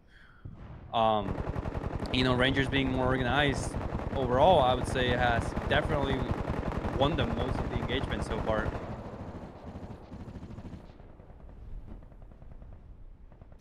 Yeah, Rangers here getting aggressive, understanding that there's an overmatch here and they have a route. They're just cleaning it up here on this left flank. So, super interesting match. But yeah, Rangers do look like... I mean, it's getting pretty messy down here in the forest, honestly. But I think Rangers have just suffered fewer casualties. Yeah, and you know, being in a position to sustain themselves and to really shift elements from one another really allows them to just, unfortunately, just pick them up at no cost, right? We can very easily from one ranger element to another break a fire team with my medic and then just see if we can assist, you know, follow and assume, follow and support those other ranger squads. So yeah, overall, just very unfortunate timing all throughout the match for insurgents, you know, being cut off or just not being in the right positions at the right time. We start seeing some of that break contact once again into the tree line where there's a large enemy presence, so not looking good for them overall. Rangers still holding the upper hand, holding the right terrain, holding the, you know, the right sectors. So unfortunately, I do Now, not as see we how. say that, there's still a substantial amount of Ranger casualties in all directions. This element up here actually doing a pretty good job of breaking contact. It might not be over yet. There's an opportunity to turn the tide yet again on this 1-1 squad that came in to reinforce, because all these insurgents are now rushing over here. If they can use that speed to outpace Rangers, like, I don't know if it's over yet. We could see a comeback. We could see a comeback now that you mention it. There are a lot of Ranger casualties and there are a lot of hands on those casualties right now. You know, just making sure that we don't lose those lives and we don't affect that manpower by just dying completely. And as we say that, you know, the vast majority of 1-4 currently maxed out on a hill, and we start seeing contact. We start seeing those shots coming in from the insurgents. Can they capitalize off of it? I don't know how this is gonna I don't know how this is gonna turn out. I really don't.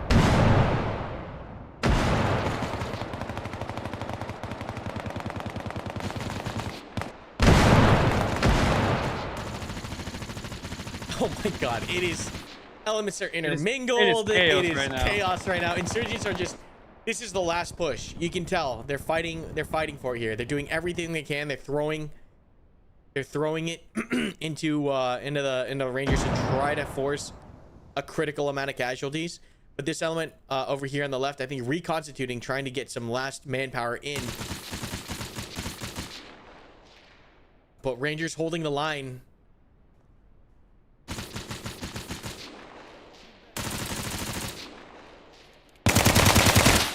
Oh no. Oh no. It's chaos down here. I mean, it's anyone's game. It's anyone's game. Both go down immediately. So yeah, there is definitely a chance for insurgents at this point to really like turn the tides around. Now there's not a lot of them alive still, but 1-7 is down as well. It's chaos. This is And as like, I said before, it all just comes down to like individual tactics, like what each person is all doing to really guarantee that they get a couple of more seconds out of it. yeah, it looks like these two ranger elements were finally able to tie up. But you can see, like, once you get aggressive attack from multiple flanks, we see the timer go out. Who won? Yeah, I think Rangers won. I do think Rangers won. I don't think it was by a big margin. I saw the marker come down as two of them went down simultaneously, so very interesting to see. I think it's, as you mentioned, anyone's game really. Oh God. Yeah. We do see a lot of those ranger casualties in that bowl just give up, like straight up give up. So who won? I don't think know we're gonna who have won. to figure it out in a next few seconds here, but it is. Yeah, I have a feeling that Al Salam lost, but they actually inflicted way more casualties than I originally believed. yeah. Yeah, that is Yeah, it could go either way, honestly.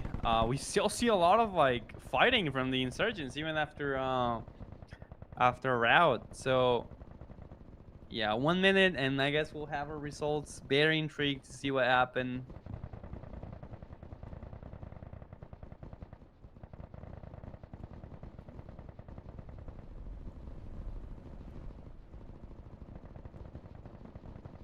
yeah, what a match. Just that What a first match. engagement going horribly for Al Salam, but they figured it out. They definitely had a massive win halfway through the game.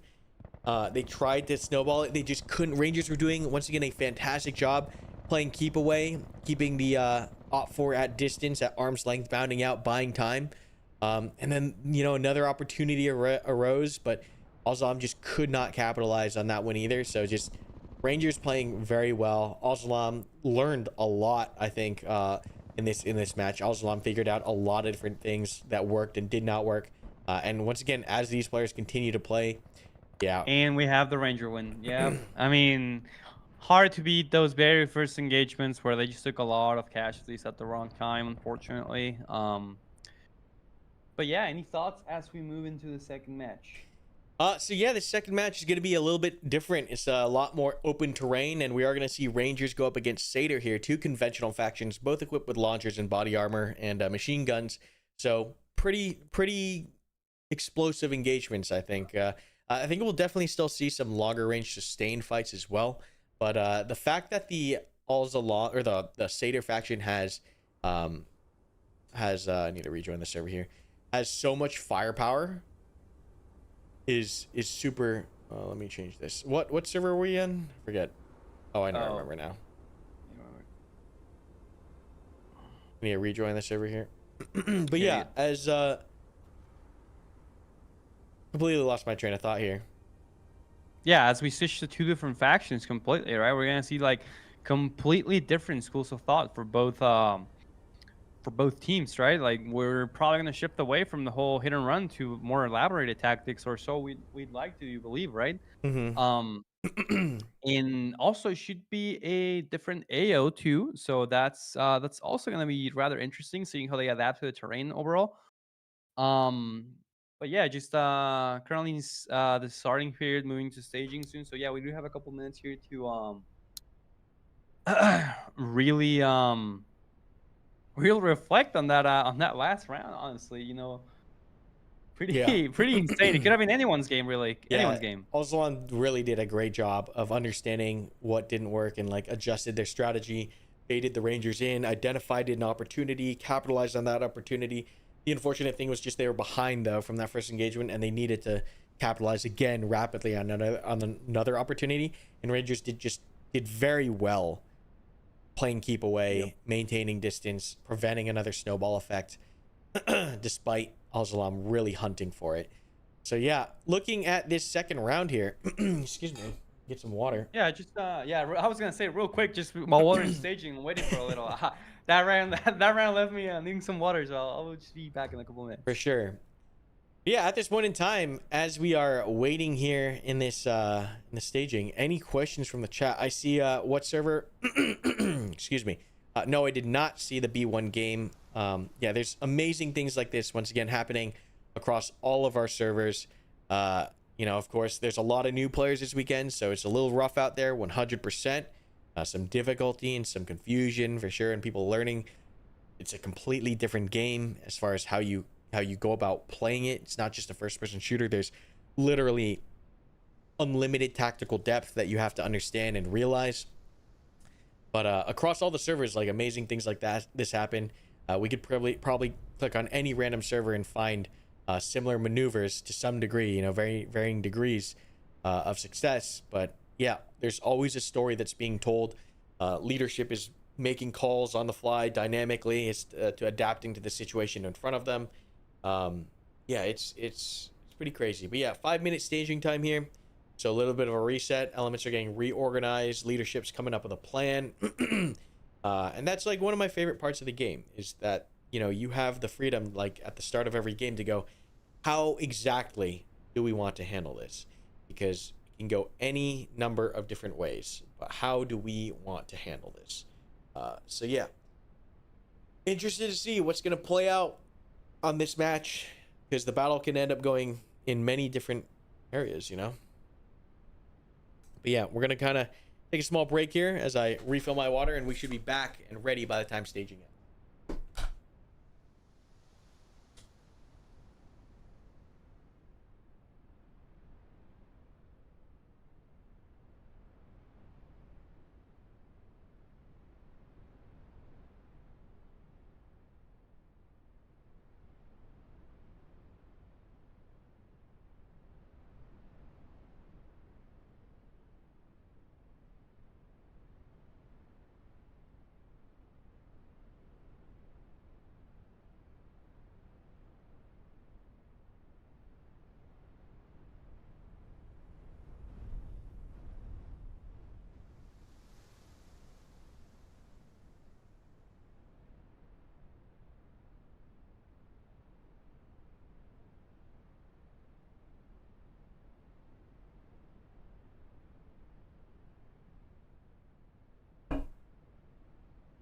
All right. Let's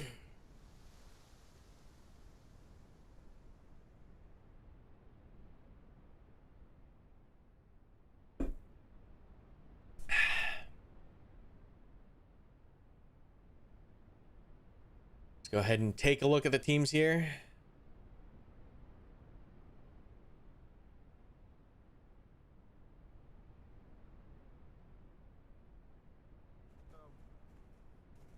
Set us up so we can move, and then Bravo go ahead and attack. What the fuck happened there?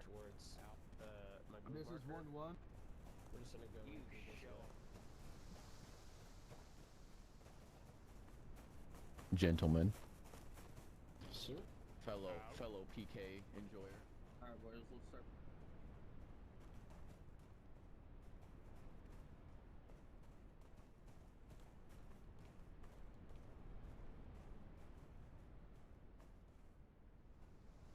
All right, looks like teams are starting to move out.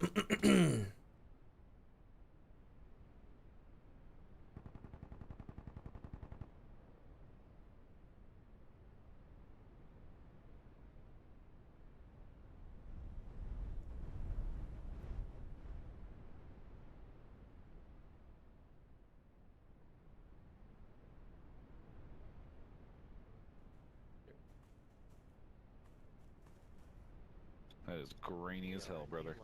Yeah, one force going in broken and retarded, dude.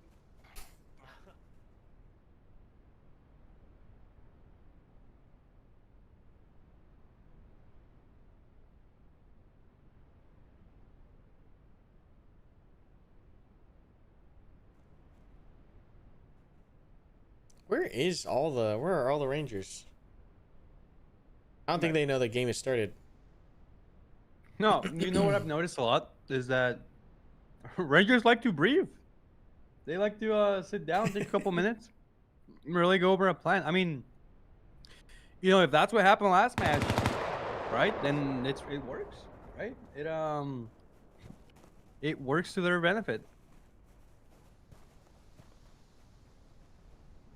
Starting to see squads move out now.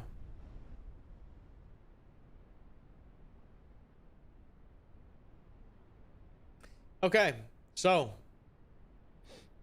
AO2, very different. A lot more open terrain, a lot of gaps. Typically, once again, we see a lot of fighting over the concealed and covered areas. So this forest is always a big playground. We've seen fights happen in this one as well. These sparse tree lines, mainly because they're like the main routes across the map. But the additions of the new area here really do provide some concealment for forces to move across. But yeah, what it looks like is Sater's going to be trying this northern side push. North is up here. And Rangers are now pushing in almost directly southeast into the AO.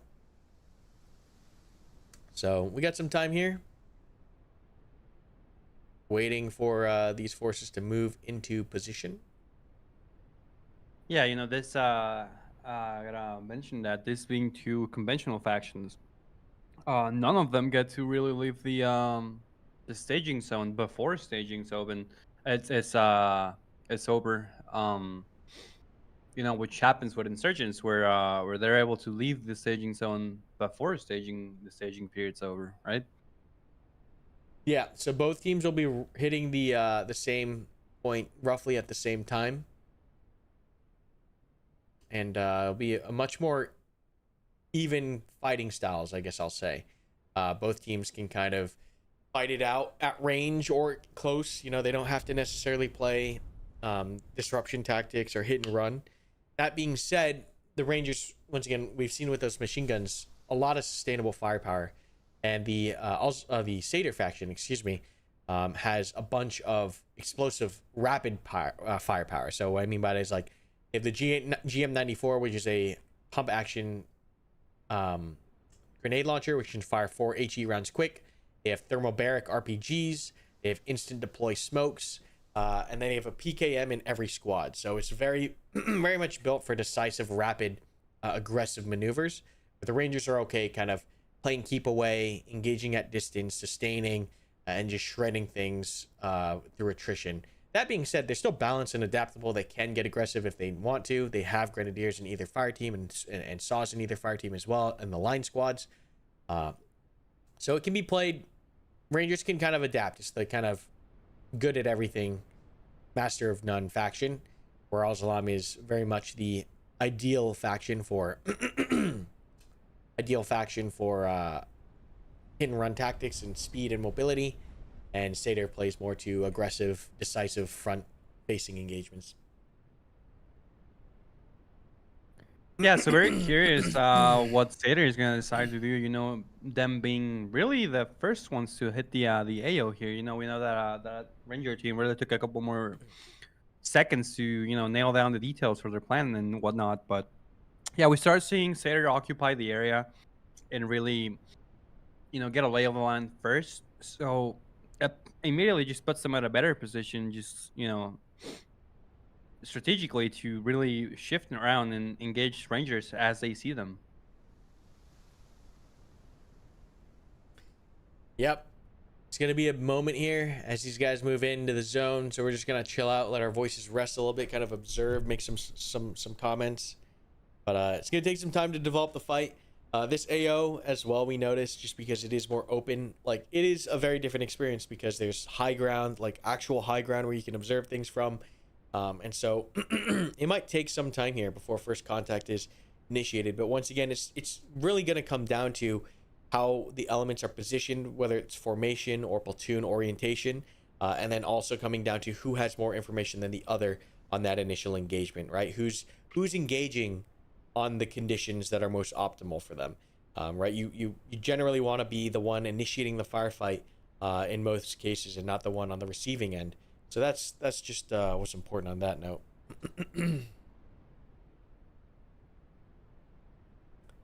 Yeah, we're gonna kind of follow the Rangers here as they move out. Once again, you can see platoons in this game really do stick together, and that's just because they're the most effective that way. It is the meta thing to do. If you spread out and you run into the enemy full platoon and they're working as a full platoon, you just get gobbled up. So players understand that using the platoon as a platoon together, that is valuable, that is important.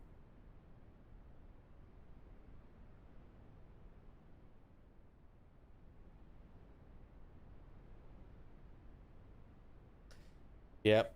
You can see, once again, that platoon leadership always getting a little bit too far ahead. Probably have to do something on the design side to ensure that doesn't happen. Some ideas on that already. And we still are in closed alpha. There's a lot that needs to change, a lot that needs to get fixed, even added, before we're comfortable moving to beta. But it's very cool, and we're very satisfied to see that the game, for the most part, is playing as we intend from our vision side. Yeah, and platoon leadership, just being a role that we basically just dropped in. Like we really just wanted to give the room for the players to have someone solely dedicated to organize. But right now, I believe like really none of the actual tools, or not. I don't want to say tools, but the intent or like the design behind them, or them, I should say, not complete, right? Like we're still like tweaking this stuff and making changes to it so it works the way we want it to.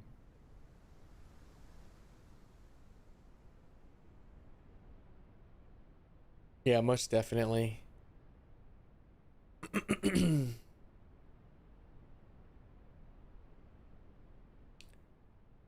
A lot of things still need to be completed. Still need to be fleshed out. Everything is a work in progress. Gotta listen to some of the comms as we chill out here.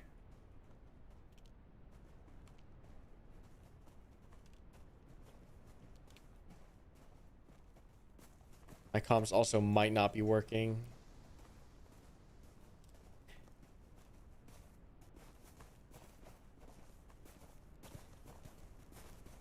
But there's so much Oh, there open we go. area.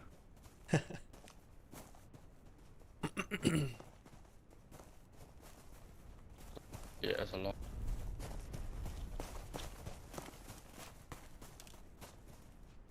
They were having a personal moment back there. Had to give them some space. That hat team. They have therapy sessions. I'm right behind you, brother. What about my hat team? I said, hat team. They have therapy sessions.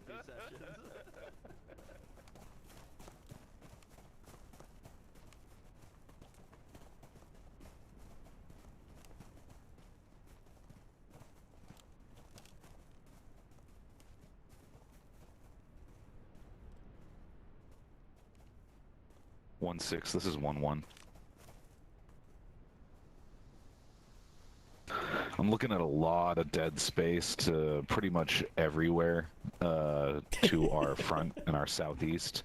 Do you recommend we try to stick to tree lines and keep heading south, or do you want us to kind of move more northeast where there's a bit more coverage?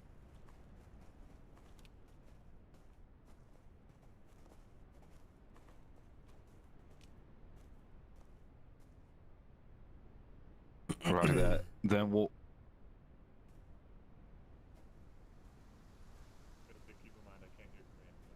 Roger that.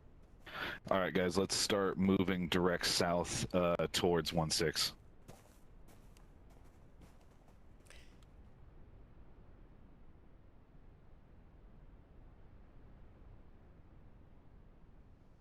Oh my god, the platoon leadership's so far away.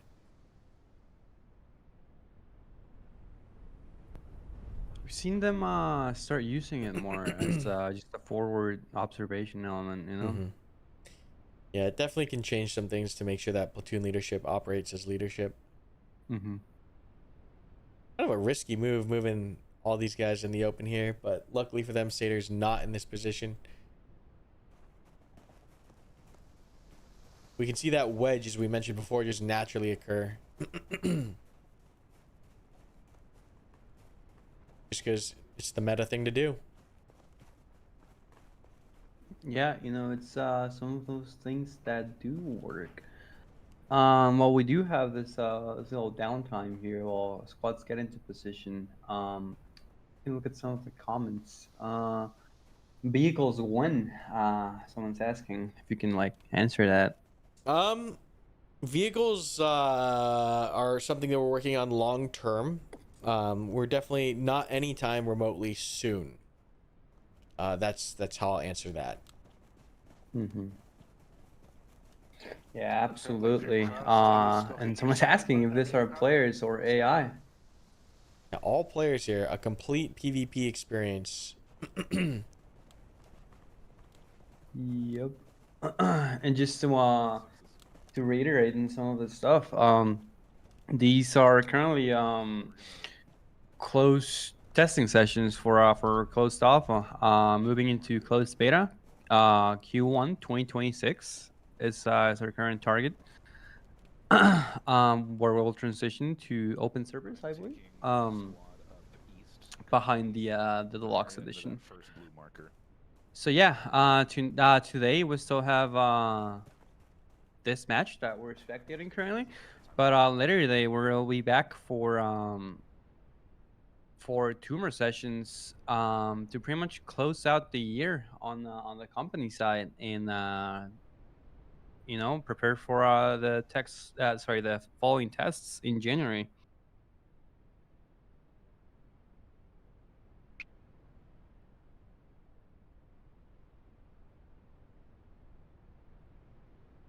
Both platoons kind of maneuvering in different areas here. It's gonna be a minute, I think, before we hit engagement. We have a separated ranger squad doing their own thing up there. I think they're gonna get absolutely destroyed if they hit the Seder line.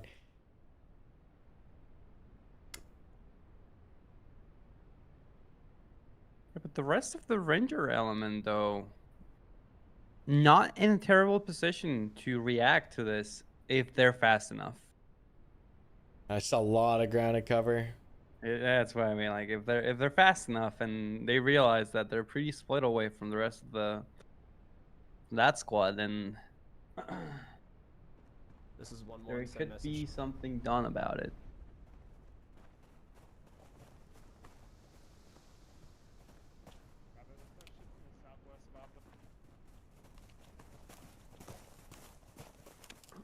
Understood. Alpha, prepare to move. Yeah. To all of the fire teams, if you copy direct from command and you understand, just check with me if you want that. If I want that done once you hear it, and then move.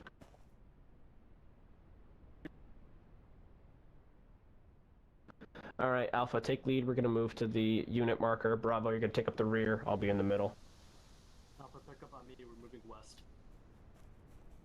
Stay in the tree line. Do not expose yourselves. Hey, Bravo, let's creep a little bit to the edge of this hill up here. Get better eyes on this. Let's get a wedge going on. Cover that, medic's on right. Got it.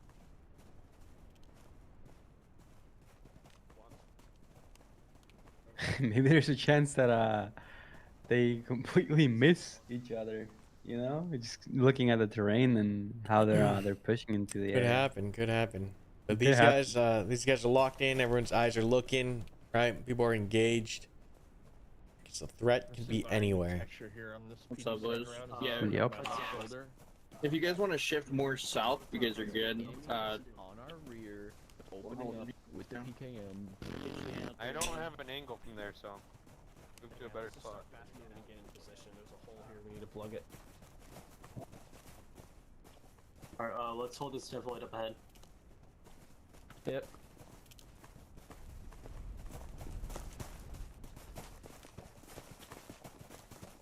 Yeah, we start seeing more Russian players just get into position on that tree line. Makes me wonder if they're actually already spotted this this ranger force moving in the open. Very unfortunately. Stand definitely. 1-4. This is 1-1. Do you have eyes over the crest of this hill to our?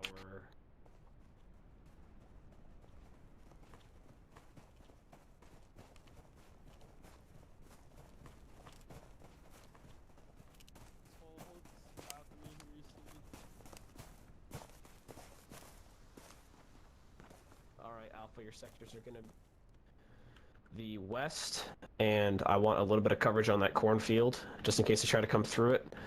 Bravo, your coverage is going to be the crest, starting at the tree line to the cornfield. Sight line's not great for us.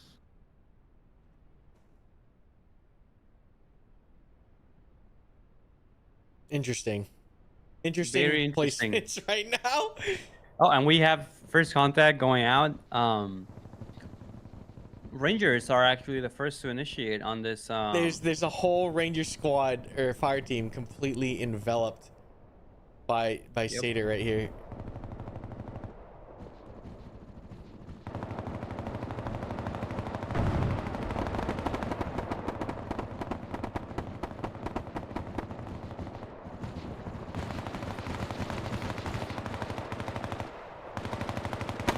So first contact is going out. We've got a fire team here, 2 squads moving up.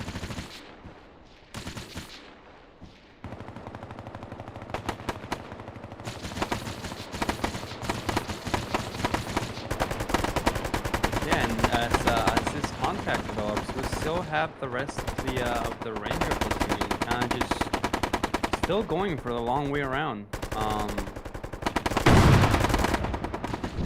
We'll have to see the next actions here, really pick up this fighter if they just want to like completely disengage from it. This fire team is unfortunately stuck in this tree line. It'd be impossible for them to pull back.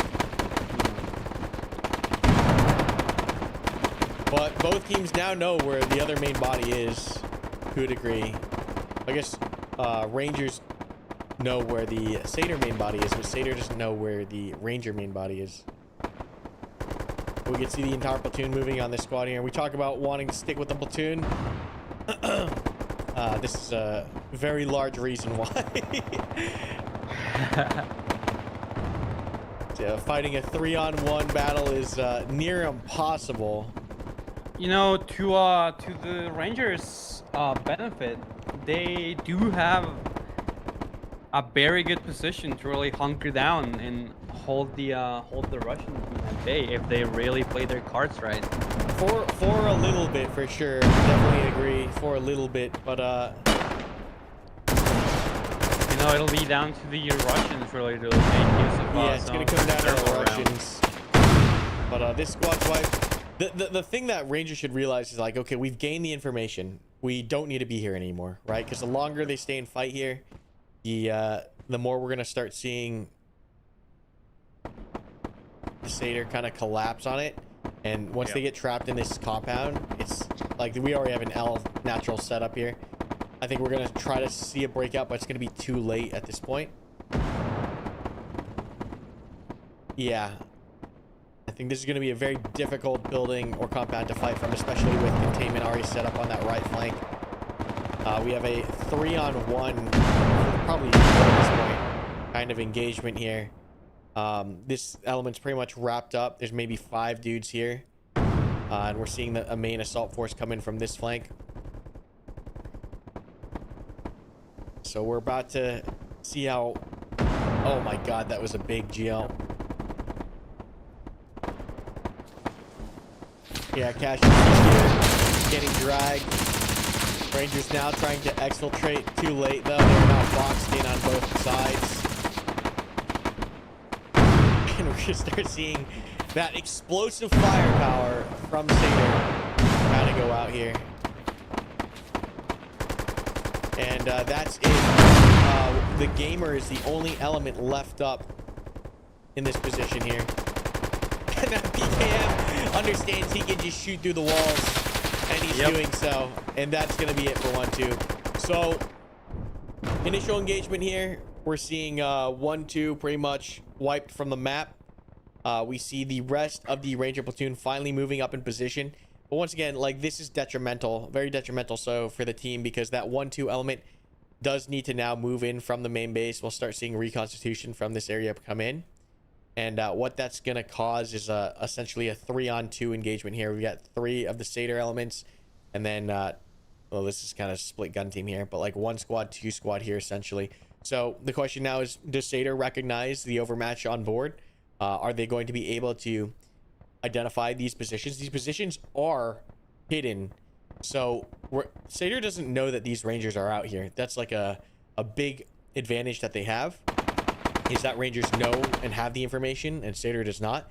But the cost for that information was pretty severe, right? It was the cost of an entire squad.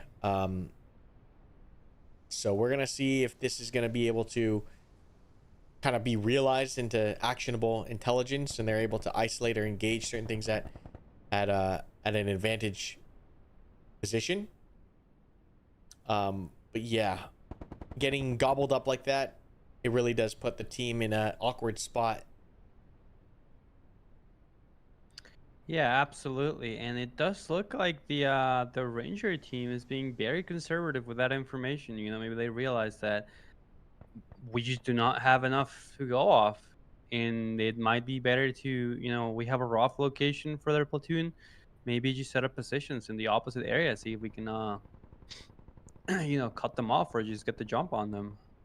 Mm-hmm. There's a squad leader, I think, coming in because he's the only one in his squad here, running almost in line or in tune with the Ranger element. If he scouts this properly and tracks them and does not try to engage, this is gold. If he engages, the whole platoon will turn on him and he'll die, but like the amount of information he could gain from a reconnaissance perspective is substantial. We have a lone gun team out there to the front as well. Once again, you do not want to be too far from your supporting elements. They're going to get absolutely gobbled up by these two squads. So yeah, Rangers once again playing pretty carelessly, and they are paying for it.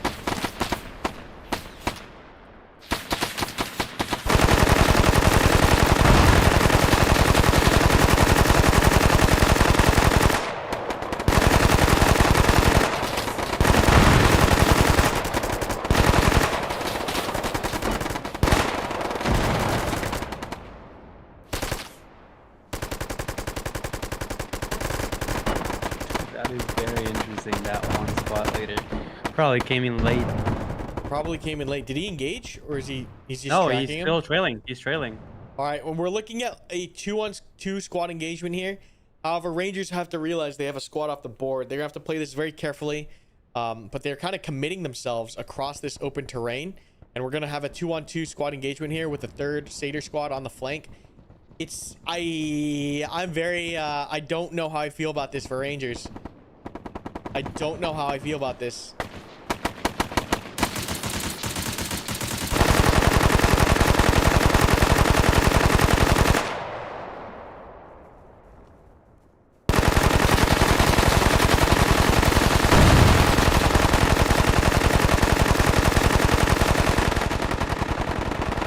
Yeah, this is definitely not a great place This to is be. not great. This is not where we want to be. This is not how we want this fight to go.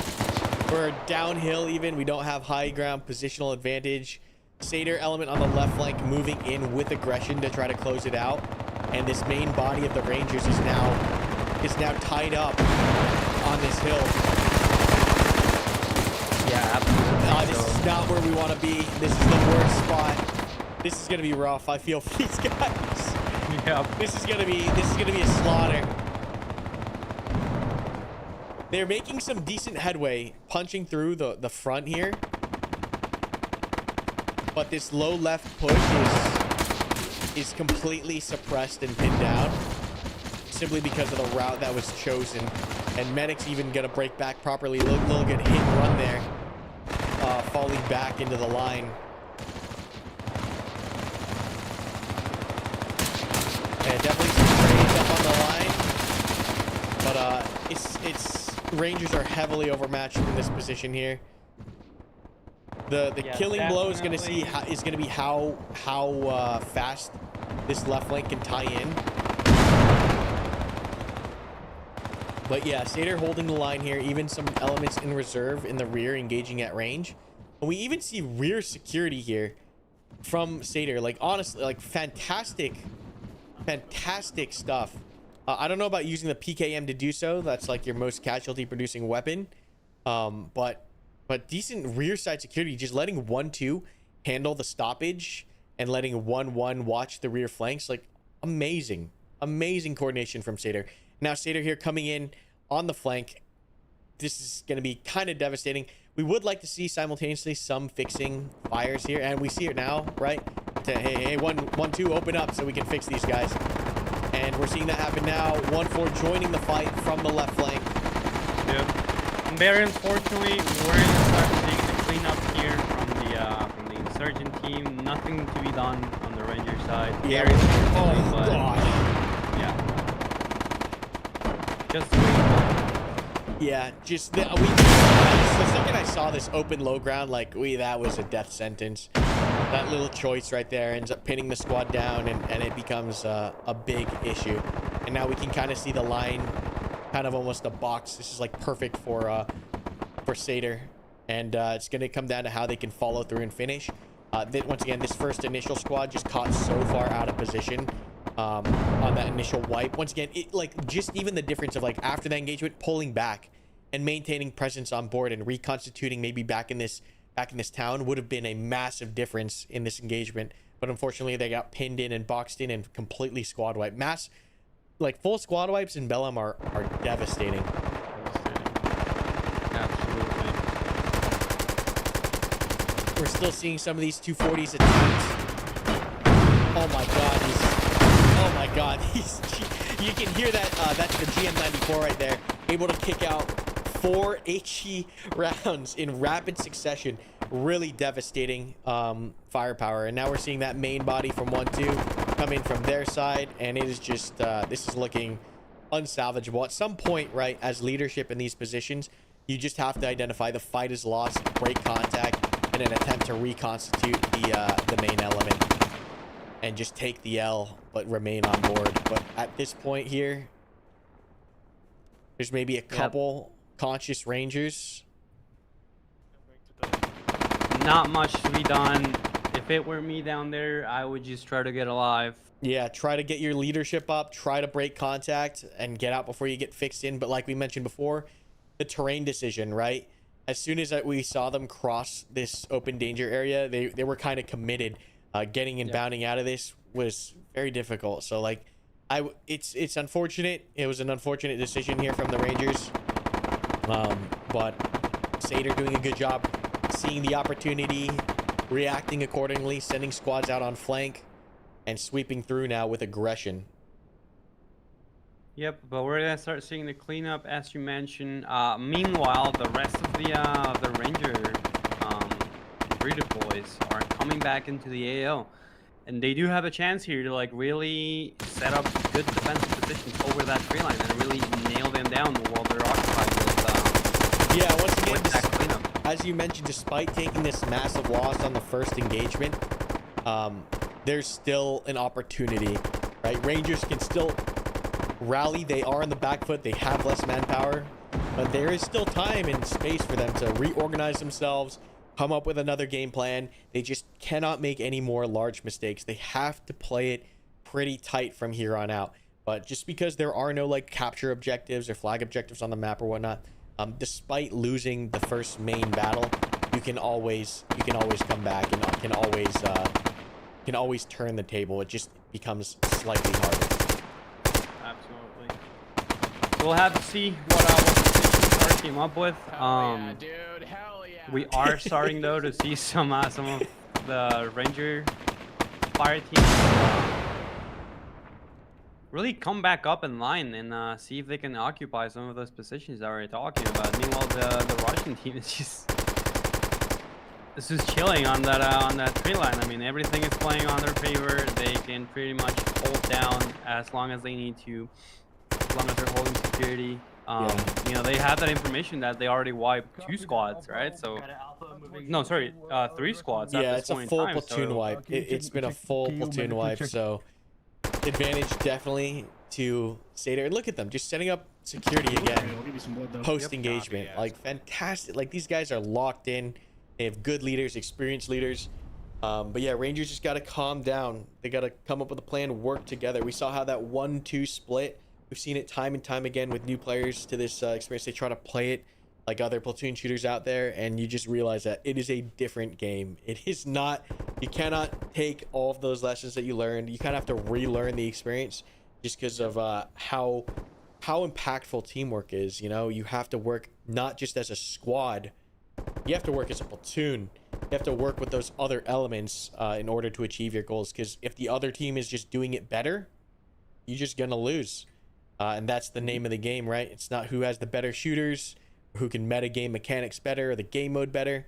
It's who's using the teamwork better. That is the core of the experience. That's what we really focus on. We try to make that teamwork as well just incredibly authentic. You're doing the real thing. You're using the real cohesion. You're not, you know, telling people to drive certain trucks to certain positions and like meta game up certain spawn positions and organize teamwork that way. But you are fighting the fight, second to second engagement or firefight decisions that truly enter the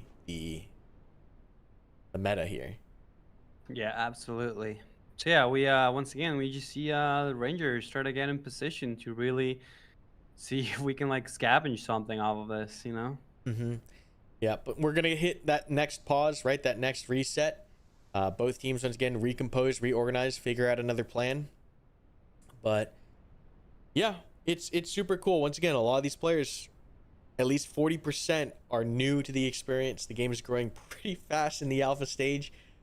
Surprisingly, of course, that gives us a lot of good data. We're fixing a lot of the bugs, right? It's why we're in closed alpha. There's still another closed alpha test tonight. There's the last one for the weekend before we go on our holiday break here as a studio. And that's going to be in roughly 4.5 hours. But yeah, for an alpha state, we're very happy with how the games are playing, the behavior of the community, the tactics that are being displayed, the learning and the willingness of the community to take on these challenges. And it's been a great time. So looking forward to, you know, a lot of cool things in the future. Now, without getting into anything secret, Musical, what is like your number one feature that you think you'd like to see? We'll word it like that you'd like to see in Bellum in the new year, or coming quickly in the new year. Yeah. Quickly in the new year, I am definitely looking forward to. I'm trying to decide, you know, against some of the things we have planned for E-War, or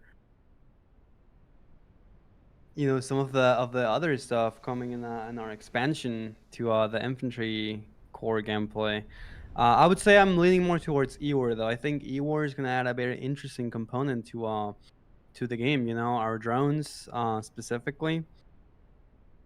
Of course, without getting into too much detail, but I think the addition of drones is gonna like really shape the game in a way that, like, you know, as we mentioned before, we have that need for information, right? That need for intelligence, and those drones are really gonna like enable a lot of those players and a lot of those teams to like really step up their information game, right? And really enable them to make more informed decisions throughout the match. I think that's one of the things that I'm most looking forward to.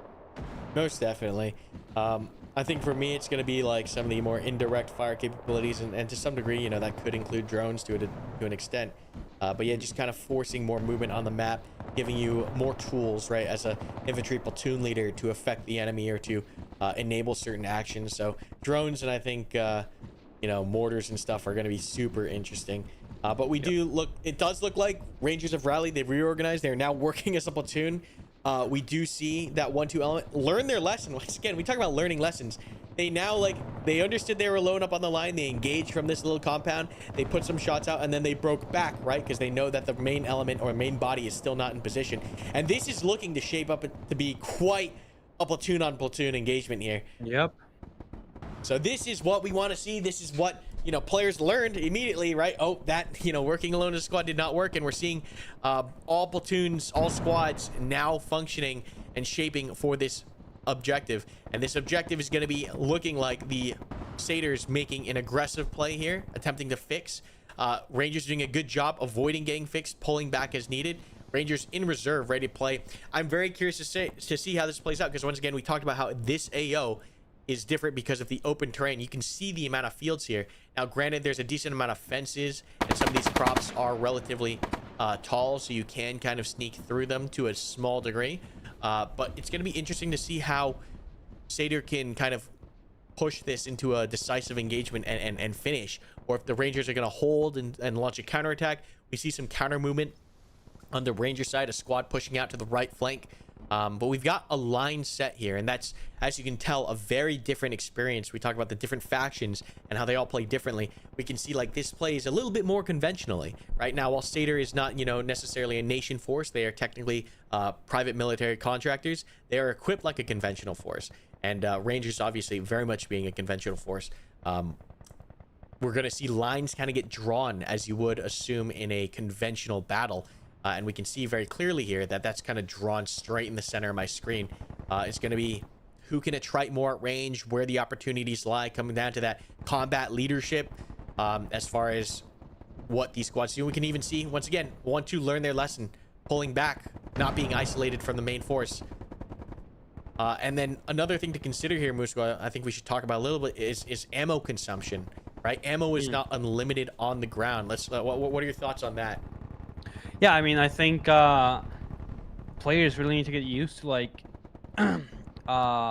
making, you know, keeping ammo as like a really big consideration overall, especially in like this large engagements, this far engagements where, you know, what are we using the ammo for? Are we just shooting, or like are we trying to maneuver on someone, right? Are we keeping someone pinned so we can maneuver on them? Are we directly engaging an enemy force? I think a lot of the viewers might even say like, oh, like were you shooting into the open or into nothing, into the forest, right? But no, definitely. I mean, there is an use case for all of this suppression right now, as we see. We continue suppressing, and the rest of the element keeps falling behind, even though that's not stopping the Russian team from really gaining ground here, which is very impressive from there. Yeah, I'm gonna butt in here real fast. We're seeing some really aggressive maneuvers from Satyr, bounding rapidly tree to tree. But Rangers are once again, that life system really coming into play. They're playing it safer. They're setting a defensive line in the forest, and this could work out well for them, right? There's a lot of cover and concealment out there. They're forcing, Satyr just feels emboldened to make this push. Phantom alone with his pants down. Yep. Gonna get caught out and killed once again. Stick with your element. You can split up, sure, but you're gonna want to always be with your team for that exact reason. Very, very aggressive movements from Satyr here. Yeah, Satyr's got to be careful really here. Just don't caring about the incoming suppression fire from the Ranger team. We do have them like pretty much heavier on the center lane. So yeah, very interesting what's gonna happen here. I think Rangers are feeling way too cocky off that first engagement, and they might find out very soon here how overmatched they actually are. We're seeing multiple aggressive behaviors on the left flank as well, using these fields really changing the name of the game as far as how this played from last testing weekend. But we're gonna see if Rangers can just use, or Satyr can just use shock and awe and overrun or find a break here and just split the element in half. Yeah, oh no, we're seeing some insane cutoffs from 1-4 on the right, just immediately getting super aggressive, trying to rep behind the 1-4 weapons squad from the Ranger side, going for that immediate aggression play to really much, as you mentioned, cut off the entire team from one another and encircle them into a ball. We do see them counter maneuver from 1-4 at this time as well. The platoon sergeant is trying to get some rear security. Is it enough? I don't think it's going to be enough, but we'll see. Yeah, definitely a crazy engagement. Satyr now engaged with that 1-4 element, clearing out these buildings. They did not have this area secured in time from the Ranger perspective. Satyr's going to start working these problems one by one.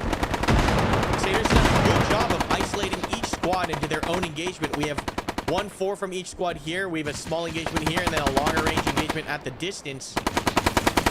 Yeah, absolutely. And guys in the center lane right now. Yeah, it does look like Rangers have lost, or excuse me, Satyr has lost initiative in the open field push. That was the very risky play.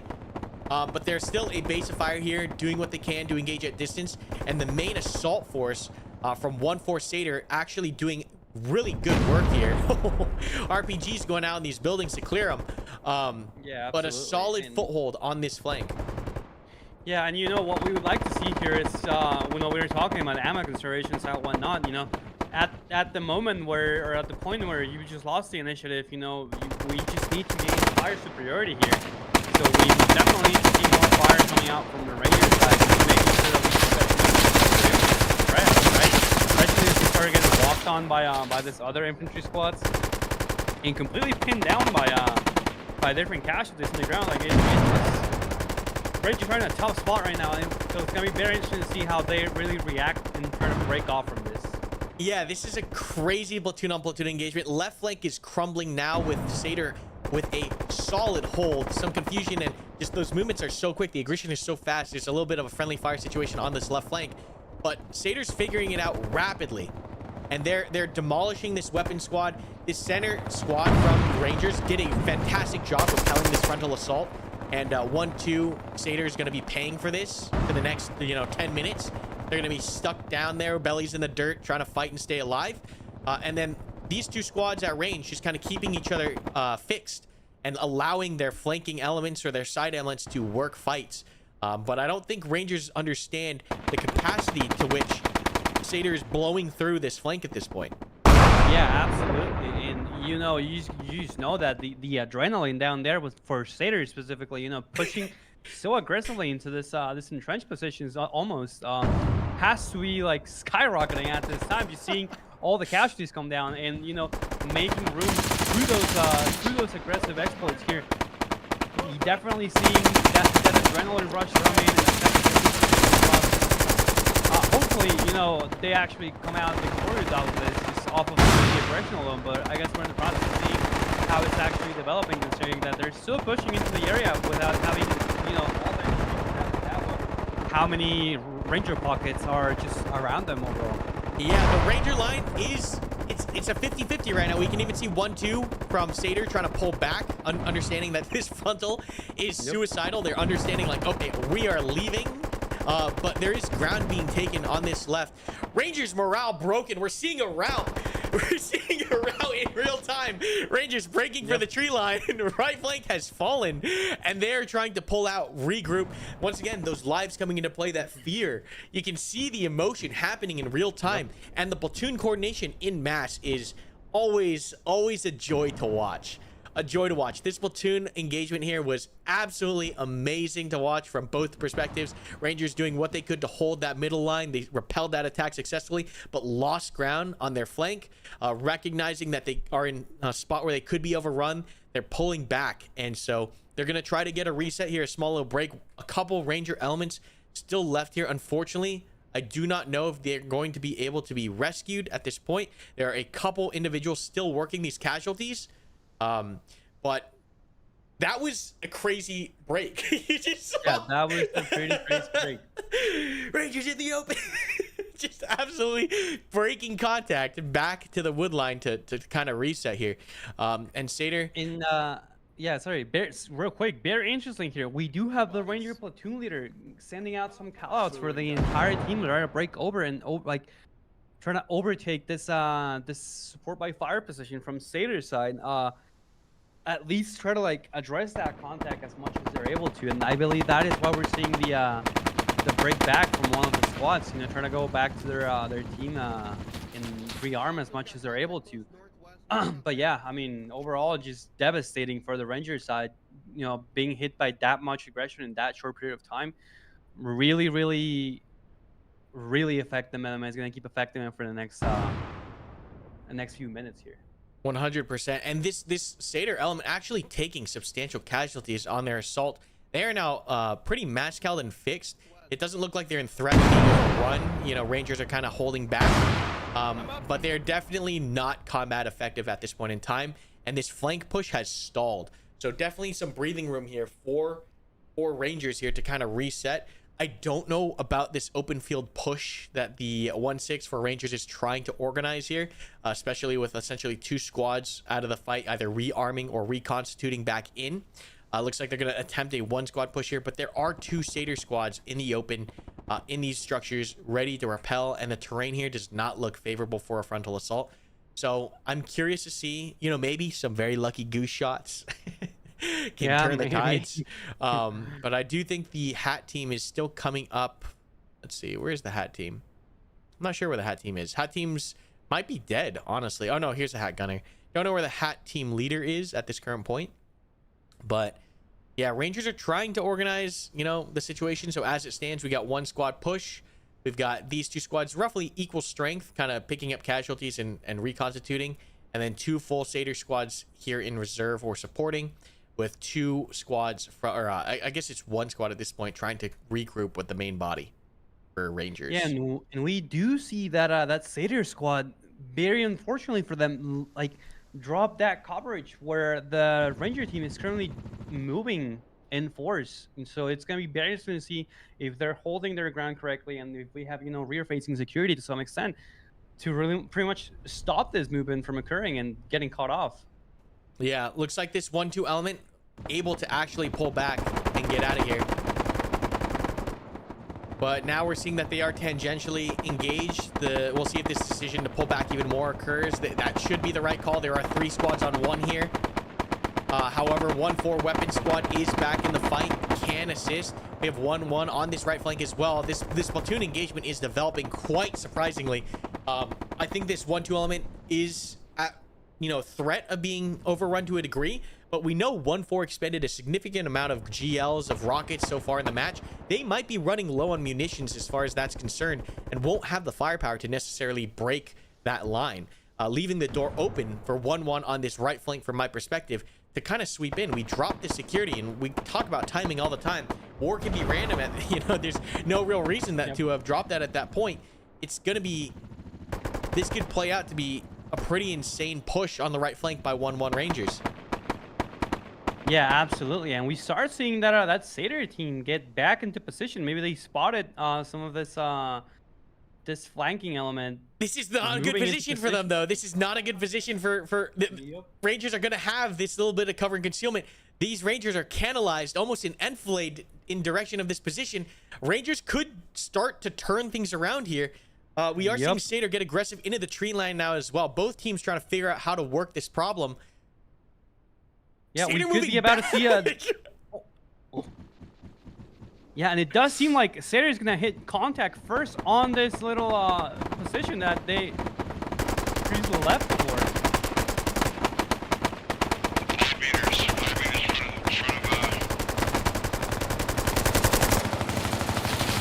Oh my god.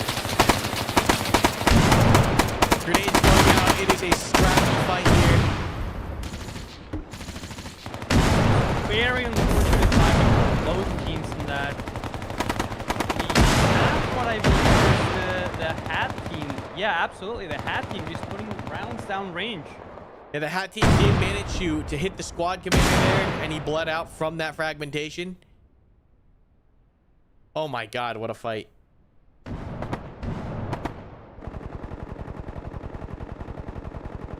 Yeah, meanwhile, while this is happening, we have the 240s ripping into the Satyr squad right now in that cornfield.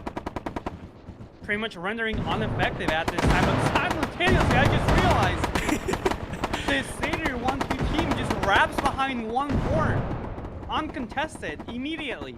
Yeah, if they can overrun this flank before these machine guns can turn around and address the threat, which they are trying to do right now, they can catch them in the open and stop this push. It's going to be good, but if they get intermixed, it's going to be an issue. I think Satyr's moving fast. They're gonna have their intermix now. It's gonna be an issue. Yeah, I think the vision is gonna be broken really quickly here if they keep pushing as aggressively as they are. It does not. I'll take over here. The 1-4 is getting absolutely decimated from 1-2. This flank was rapid, it was effective, and now they're coming in to clean up the rest of the gun team. However, on this flank on the right, the Satyr element and Ranger elements are now separated by the hill here. Massive amount of casualties on either side. Both teams trying to stop the bleeding. It's going to come down to who can fight over this hill better. But both teams very scared to peek over. A lot of frags still going back and forth. I think Rangers are going to win this. We can see Satyr trying to rally or drag their casualties back together to consolidate. But they're now taking fire from a gun team at distance and are being picked apart at range. Smoke's going out. We're going to see if they can try to egress. This is one hell of a battle over this random hill. Smoke's going out. They're going to try to pick up their casualties. I think that the call, morale It's broken. They're calling for Yeah, a at break this point in contact. time, I think we're just breaking contact as fast as we're able to. It definitely seems like the aggression definitely made them overextend more than they were able to. We see a lot of like a ranger, fire superiority coming in. We talked about it before. Whenever we're actually getting overrun, like the first thing that needs to happen is that rounds need to start flying, right? We need to be able to secure that fire superiority over the other squad. And it does seem like the ranger squad realizes this sooner rather than later into the match and starts bringing rounds down range, right? As much as we're able to get those guys suppressed and allow our own elements to maneuver around the area. It does, however, unfortunately not help them that the entirety of 1-4 just got walked on by the enemy. Yeah, 1-4 1-2 squad. doing a great job here to wrap up the 1-4 element. And despite Rangers winning this engagement, Satyr did a good job breaking contact and kind of retaining the majority of their element. It's going to come down to the fact of how this continues to develop. But Rangers, I think, still on the back foot as far as manpower is concerned. Yeah, absolutely. So right now, I would even go as far as to say it's an extremely even fight, even though with the with the differentials and manpower from the first engagement here, there's been a lot of fire going on from both teams, and we see a lot of casualties down on the ground trying to get recovered by both sides of the engagement here. So definitely could go either way at this point in time. I believe we see some RPGs coming down from the Satyr team into the Ranger hold. So yeah, a lot of rounds at this point flying through.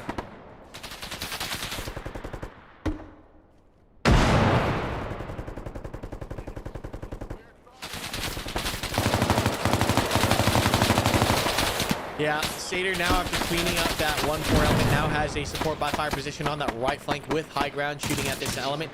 Just a bad spot to be at this point, despite winning that initial fight. I think if Satyr can finish here, I think they can close out the game manpower-wise. Rangers are just spread and discombobulated right now. Satyr maintaining the majority of their force with a good break contact here to get their casualties back up and reconstitute. And are being very cautious now on this movement forward. And there goes the timer. I do think we are going to see a Satyr victory here. So round two started slow, wrapped into an insane platoon-on-platoon engagement here over the fields. Saw rapid movement from Satyr and just an ending fight that occurred on the northern side of the field. So absolutely insane match. It was super cool to watch. Once again, a lot of these players are brand new, 40% first time playing Bellum this weekend. I always love throwing that stat out there because people think, oh, these are hardcore gamers that have been playing this forever together. No, 40% of the people this weekend are jumping in for the first time. We have one more test session tonight. If you want to learn more about Bellum, check it out at playbellum.com. But otherwise, Musko, thank you for joining me on this 2-hour-long journey. I definitely think we're gonna be trying more of these. Yeah, absolutely. No, that was great. Very, very great engagements on this last round. I mean, we see the aggression pays off, even if it costs them so little. It definitely, organized aggression is the way we see the thermo barrack. I don't know if you saw that, but we saw the thermo barrack from the Satyr come into the brick building. Oh, Satyr's like, I didn't hear no bell. It's continuing to blow through. Holy, yeah.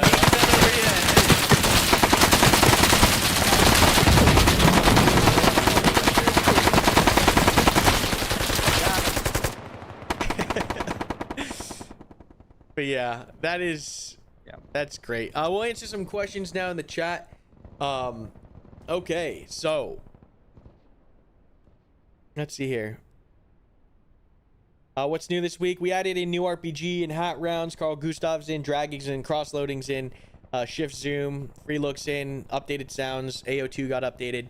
A couple quality of life things, more squad structure things. Platoon leadership got in this weekend. Friendly fire, yeah. So friendly fire, if you are close to a fire team leader or leader in general, it's reflected. But if you go outside of that radius, you can get dropped, which makes sense, right? If I'm shooting people near leader and they're showing up on map, it's my fault. If I'm shooting someone and they're lone wolfing, it's their fault, right? This game is first person. We're just showing the third person perspective because as admins, that's a very unique, or free cam perspective, because as admins, that's a very unique perspective that we can provide. But there's tons of first person footage, even streams probably going on right now, or gameplay footage you can find.